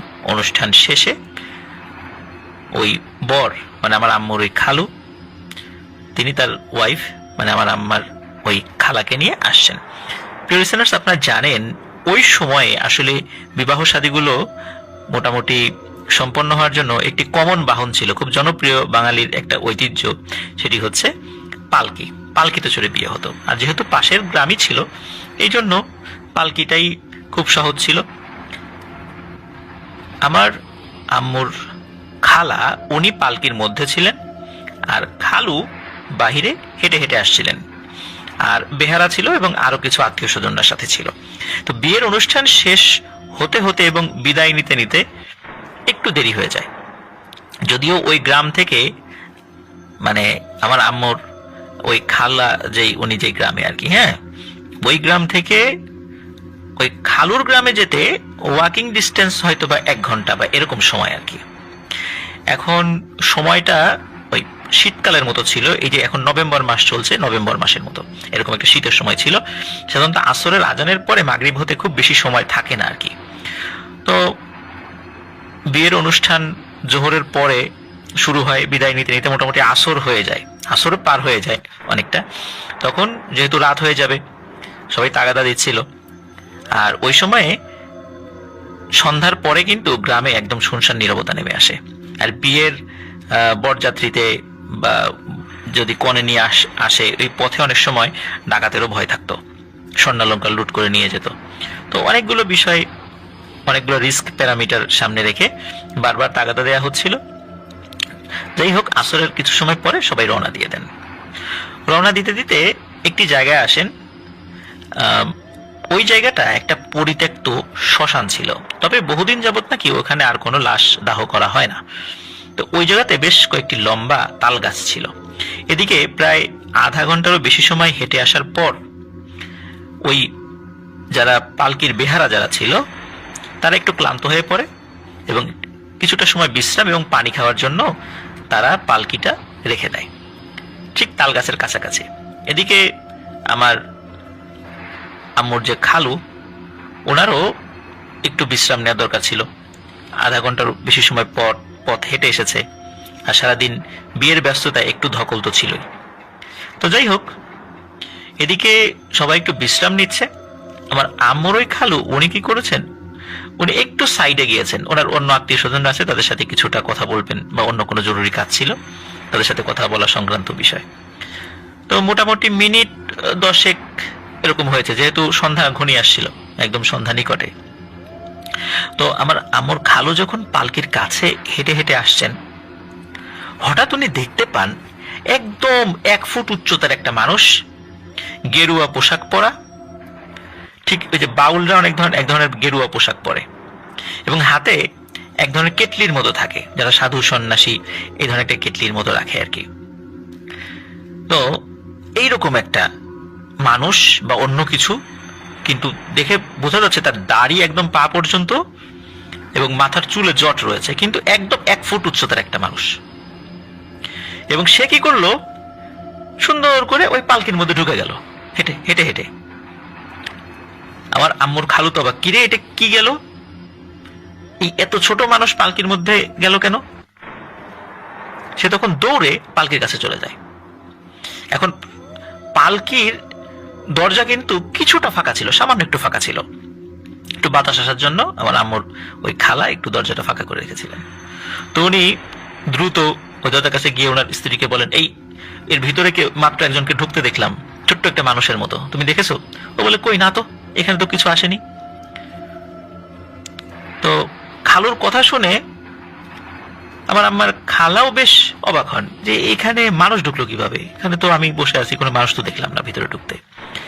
তো উনিও একটু কৌতূহলী হন যে কি ব্যাপার, কোথায় ঢুকলো, একটু দেখি।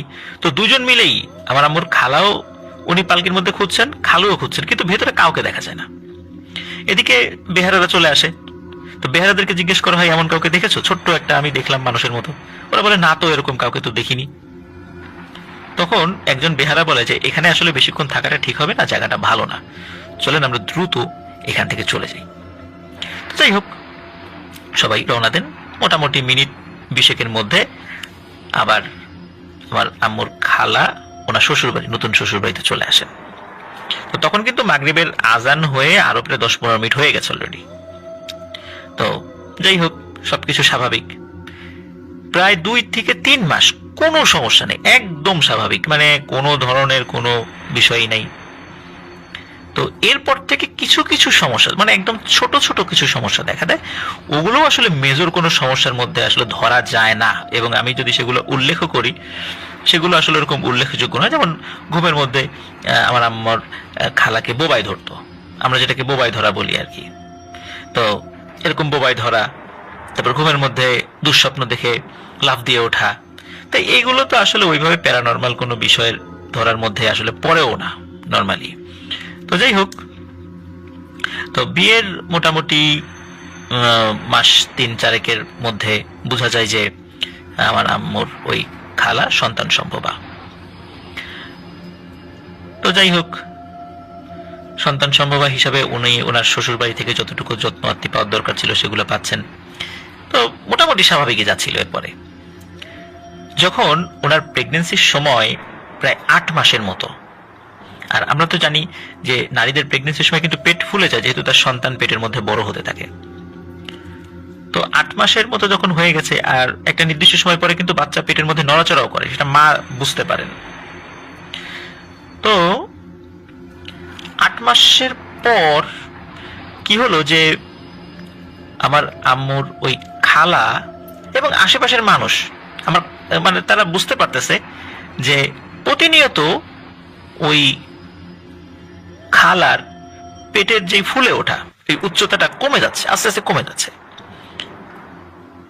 আর পেটের মধ্যে যেই বাচ্চাটি রয়েছে সেও ওরকম নড়াচড়ার করে না। এখন যদিও বা উনি বিষয়টা আসলে ওইভাবে বুঝতে পারেননি, বয়স তো ওনার বেশি ছিল না। এখন অনেকেই বলতো, কি ব্যাপার বৌমা, তোমার পেট ফোলা কমে যাচ্ছে কেন? তখন উনি বলতেন যে না, আমি তো কিছু জানি না বা বুঝতে পারছি না। অদ্ভুত বিষয় প্রিয় লিসেনার্স, মাত্র অল্প কিছু দিনের মধ্যে, মানে হয়তো 1 মাস এরকম সময় হবে, পেট একদম স্বাভাবিক হয়ে যায়, মানে একদম স্বাভাবিক মানুষের পেটের মতো একদম সমান হয়ে যায়। এবং উনি বুঝতে পারেন ওনার পেটের মধ্যে কোনো সন্তান নেই। অবাক ব্যাপার।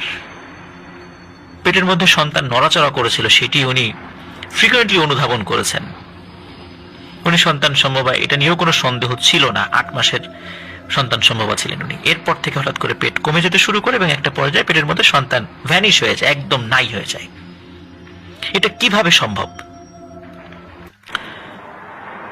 প্রথমে ওই শ্বশুরবাড়ির লোকজন ওনারা চিন্তা করেছে হয়তোবা বৌমার পেটের মধ্যে টিউমার হয়েছে, এই কারণে হয়তোবা পেট ফুলে গিয়েছিল বা অন্য কোনো কারণে পেট ফুলে যে গিয়ে থাকতে পারে, আর আস্তে আস্তে সেটা স্বাভাবিক হয়ে গেছে। আবার কেউ কেউ অনেক কটু কথাও বলেছেন, যে মিথ্যা প্রেগনেন্সির কথা বলেছে, মানুষের সহানুভূতি আদায়ের চেষ্টা করেছে যাতে একটু বেশি আদর যত্ন পাওয়া যায়, বাড়ির কাজ কম করতে হয়, কারণ গ্রাম দেশে তো বাড়ির বউরা অনেক কাজ করেন, আর গেরস্ত বাড়ি হলে তো কথাই নেই। তো এই ধরনের অনেকেই অনেক কথা বলে। তো উনি তো জানতেন আসলে এর কোনো কথাগুলোই সত্যি নয়। যাই হোক, উনি প্রায় 6-7 মাস পর আবার উনি সন্তান সম্ভবা হন। তো একই রকম ভাবে সবকিছু ঠিকঠাক মতো চলছিল। যখন ওনার প্রেগনেন্সির বয়স 7 থেকে 8 মাস, এইরকম একটা সময়, ওই সময় কিন্তু ওই বাড়ির সদস্যরাও, তারাও স্থানীয় যে যারা ধাত্রী আছে বা অন্যান্য যারা কবিরাজ আছে তাদেরকে দিয়েও কিন্তু পরীক্ষা করিয়েছে। তারা সকলেই বলছে হ্যাঁ, ওনার পেটের মধ্যে সন্তান আছে এবং সন্তান জীবিত, নড়াচড়া করছে। এই 8 মাসের পরে হঠাৎ করে সেম ঘটনা প্রথমবার যেটা ঘটেছে সেটিও করতে থাকে। হঠাৎ করে পেটের উচ্চতা কমতে থাকে অস্বাভাবিকভাবে, এবং প্রায় 1 মাসের মধ্যে ঠিক আগে যে ঘটনাটি ঘটেছে সেটি ঘটে, একদম স্বাভাবিক, তার পেটের মধ্যে কোনো সন্তান নেই।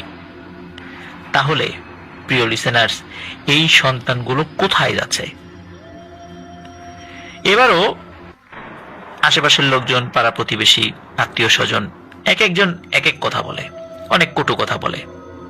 গ্রামগঞ্জে দেখা যাচ্ছে যে অনেক মহিলা আত্মীয় স্বজন যারা আছে ওনারা অনেক কটু কথা বলেন। ঠিক এমন প্রচুর কটু কথা উনি সহ্য করছেন।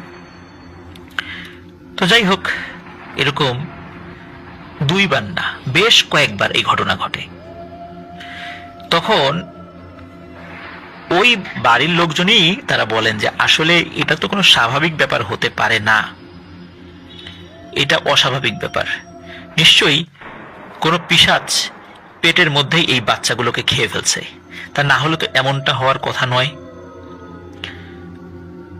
প্রথম দিকে ডাক্তার দেখানো হয়েছিল, কিন্তু ডাক্তাররা এই বিষয়ের কিছুই ধরতে পারেনি। পরে ভালো একজন হুজুরের কাছে নিয়ে যাওয়া হয়।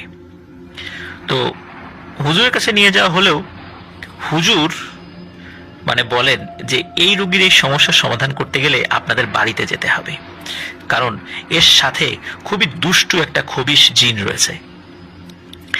আমি এইখান থেকে যদি তার হাজির করার চেষ্টা করি সে আসবে না, আপনাদের বাড়িতেই আমাকে যেতে হবে। তো যেহেতু হুজুরের যে গ্রাম আর ওই গ্রামের ডিস্টেন্স খুব বেশি ছিল না, মোটামুটি 40-50 মিনিট হেঁটে চলে আসা যায়। তখনকার যুগে তো এত যানবাহন ছিল না, মোটামুটি মানুষ পায়ে হেঁটেই বেশি চলাফেরা করত। তো হুজুর দিনের বেলা আসেন, আসার পর চেষ্টা করেন এই আমার আম্মুর খালার সাথে যেই জিন আছে বলে যে সন্দেহ করা হচ্ছিল সেটা হাজির করার জন্য, বা সেই জিনটাকে হাজির করার জন্য। সারা দিন ধরে অনেক চেষ্টা করা হয়, কোনোভাবেই ওই জিন হাজির হয় না। হুজুর চিন্তা করে যে এই দুষ্টু জিনকে সে হাজির করেই ছাড়বে, যেভাবেই হোক। তো হুজুর বুঝতে পারেন দিনের বেলা এই জিন হাজির হবে না, এর হাজির হতে গেলে সন্ধ্যার পর। সত্যি প্রিয় লিসেনার, সন্ধ্যার পর যখন হুজুর রিচুয়াল শুরু করেন, হঠাৎ করে তারা ওই বাড়ির পাশে একটা ডোবার মধ্যে খলখল আওয়াজ শুনতে পান। মনে হচ্ছে ডোবার মধ্যে কেউ কিছু একটা গোসল করছে বা পানির ভিতর থেকে কিছু একটা নড়াচড়া করছে। কিছুক্ষণের মধ্যে ওই ডোবার ওই পাশ থেকে ভেজা শরীরে দেখা যায় ছোট্ট একটা মানুষ হেঁটে হেঁটে বাড়ির উঠোনের দিকে আসছে, এবং তার শরীরে গেরুয়া পোশাক, পা পর্যন্ত চুল, পা পর্যন্ত দাড়ি, চুলগুলো জট পাকানো, চোখগুলো মনে হচ্ছে জ্বলছে, এবং হাতে ওই যে সাধু সন্ন্যাসীদের হাতে যে কেটলির মধ্যে থাকে সেটা। এবং এসেই সবাই তো খুব অবাক হচ্ছে, বাড়ির সবাই সেটা দেখছে, এমন না যে শুধু একজন দুইজন দেখছে, সবাই দেখছে। এসেই বিশ্রী ভাষায় গালিগালাজ শুরু করে সে। গালিগালাজের পরে বলে যে এই আমাকে কেন ডেকেছিস? তখন হুজুর বলে যে তুই এই নারীর পেছনে কেন লেগেছিস, কেনই বাইরের ক্ষতি করছিস, কেনই বাইরের বাচ্চাগুলোকে খেয়ে ফেলছিস? তখন সে বলে যে আমি ওই যে দূরে যে পরিত্যক্ত শ্মশান রয়েছে, ওই শ্মশানের যে তাল গাছ সেখানে থাকতাম। সন্ধ্যার আগে যখন পালকি আমার তাল গাছের নিচে রাখা হয়, তখন আমি আমার একটা শিকার পেয়ে যাই। আমি প্রতিনিয়ত এর পেটের মধ্যে থাকা যে বাচ্চাগুলো সেগুলো খেয়ে ফেলছি, এবং আস্তে আস্তে আরো শক্তিশালী হয়ে উঠছি। আমি ইতিমধ্যে আগের থেকে অনেক শক্তিশালী হয়ে গেছি, তোরা আমার কিছুই করতে পারবি না। আর পালকিটা যখন ওখানে রাখা হয়েছিল, আমি ওইখান থেকেই তার পিছনেই, এবং আমি তার শাড়ির আঁচল ধরে ঝুলতে ঝুলতে চলে আসি এই বাড়িতে, এবং এরপর থেকে আমি এর রক্তের সাথে মিশে গেছি। আর আমি এইখানে আশেপাশে ডোবায় থাকি এখন, আর আমি এর কাছ থেকে কোনোভাবেই যাব না।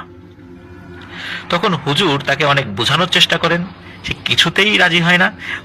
প্রিয় লিসনার্স, এখানে একটি বিষয়, সেটা হচ্ছে যে আমরা মাঝে মাঝে কি দেখি যে কোনো কারো ঘাড়ে যদি জিন আসে বা কেউ যদি পজেসড থাকে, তখন সেই জিনকে তার ঘাড়ের উপর হাজির করে বা তার মধ্যে হাজির করে কথা বলে মানে সবাই বুঝতে পারে যে আসলে কি সমস্যা। কিন্তু এইখানে বিষয়টা হয়েছে কি, ওই সন্ধ্যার পরে জিন একদম সরাসরি ওই যে মানে বামন আকৃতির জিন, যেটাকে আমরা গদ্রবঙ্গা বলি, এই জিন সে এসে সবার সামনে, সবাই সেটা দেখছে। অনেকেই তো বাড়ির বেশ কিছু মহিলা তো ভয়ে ফেইন্ট হয়ে গেছে, মানে সেন্সলেস হয়ে গেছে। পুরুষ সদস্যরা কয়েকজন ছিল, তারা সেটা দেখছে, আর অন্য নারী সদস্যরা তো ভয়ে ওখান থেকে পালিয়েছে। আর অনেক পুরুষ সদস্যরাও কিন্তু ভয়ে অজ্ঞান হয়ে গিয়েছিল। মানে অল্প কিছু মানুষ সেখানে দাঁড়িয়ে এই বিভৎস জিনিসটাকে দেখছে আর তার কথা শুনছে। তো কিছুতেই সে যেতে রাজি হয় না। সে বলে যে সে যাবে না, এই কথা বলে সে চলে যায়, এবং চলে যায় কোথায়? আবার সে ডোবার মধ্যে চলে যায়। হুজুর বলে যে আমার দ্বারা এই কাজ হবে না, আমার কথায় বা আমার তদবিরে এই দুষ্ট জিনটি যাবে না, আপনারা আরো ভালো কোনো হুজুরকে দেখানোর চেষ্টা করেন। প্রিয় লিসেনার্স, অনেক চেষ্টা করা হয়েছে, অনেক ভালো ভালো হুজুরের কাছে নিয়ে যাওয়া হয়েছে, কোনোভাবেই এই সমস্যার সমাধান হচ্ছিল না। এমনিতে কোনো সমস্যা করতো না সাধারণত, কিন্তু সমস্যা তখনই হতো যখন উনি প্রেগনেন্ট হতেন। তখন এই যে একটা সমস্যা, এই সমস্যাটা হতো, যে সমস্যাগুলো ইতিপূর্বে ঘটেছে, যেটা আমি এতক্ষণ বললাম আর কি। তো এই আমার আম্মার খালা খালু ওনারা খুবই মানে মানসিকভাবে ভেঙে পড়েন যে এই খবিশ জিনের হাত থেকে কি রক্ষা পাওয়ার কোনো উপায় নেই? এমন কি কোনো আল্লাহর বান্দা নেই যার ওসিলায় আমরা মাফ পেতে পারি? অনেককেই তো দেখানো হলো। তখন আমার আম্মুর খালা উনি বলেন যে সবাইকে তো দেখানো হয়েছে, যেহেতু কোনো সমস্যার সমাধান হচ্ছে না, যিনি সমস্যার সমাধান করতে পারেন তার কাছেই আমরা চাই, মানে আল্লাহ রব্বুল আলমিনের কাছে আমরা প্রার্থনা করি। তখন আমার আম্মার ওই খালা খালু প্রতিনিয়ত তাহাজ্জুদের নামাজ পড়ে আল্লাহর কাছে খুব কান্নাকাটি করতেন যে আল্লাহ এই সমস্যা থেকে আমাদেরকে রক্ষা করো, মানে এর থেকে বাঁচাও, এই সমস্যার কারণে আমরা মা বাবা হতে পারছি না, এই খবিশ জিনের হাত থেকে আমাদেরকে রক্ষা করো। প্রিয় লিসেনার্স, মোটামুটি আরো প্রায় 1 বছর, মানে ওই যে হুজুর যে এসেছিল তার সাথে জিনের কথাবার্তা হয়েছে, এরপরে প্রায় 1 বছর এরকম চলে যায়। 1 বছর পর আমার আম্মুর ওই খালা আবার সন্তান সম্ভবা হন। তখন তিনি আশা করেছিলেন যে এবার হয়তো সেই একই ঘটনা ঘটবে, 8 মাসের সময় আস্তে আস্তে যে ঘটনা আগে ঘটেছে সেটা হতে থাকবে। কিন্তু সবাইকে চমকে দিয়ে এবার আর সেই ঘটনা ঘটে না। স্বাভাবিকভাবেই তিনি একটি কন্যা সন্তান জন্মদান করেন। তারপর এরপরে পরবর্তী তার একটা সন্তান হয়েছিল, পুত্র সন্তান। এরপরে অবশ্য ওনাদের আর কোনো সন্তানাদি হয়নি বা ওনারা নেননি।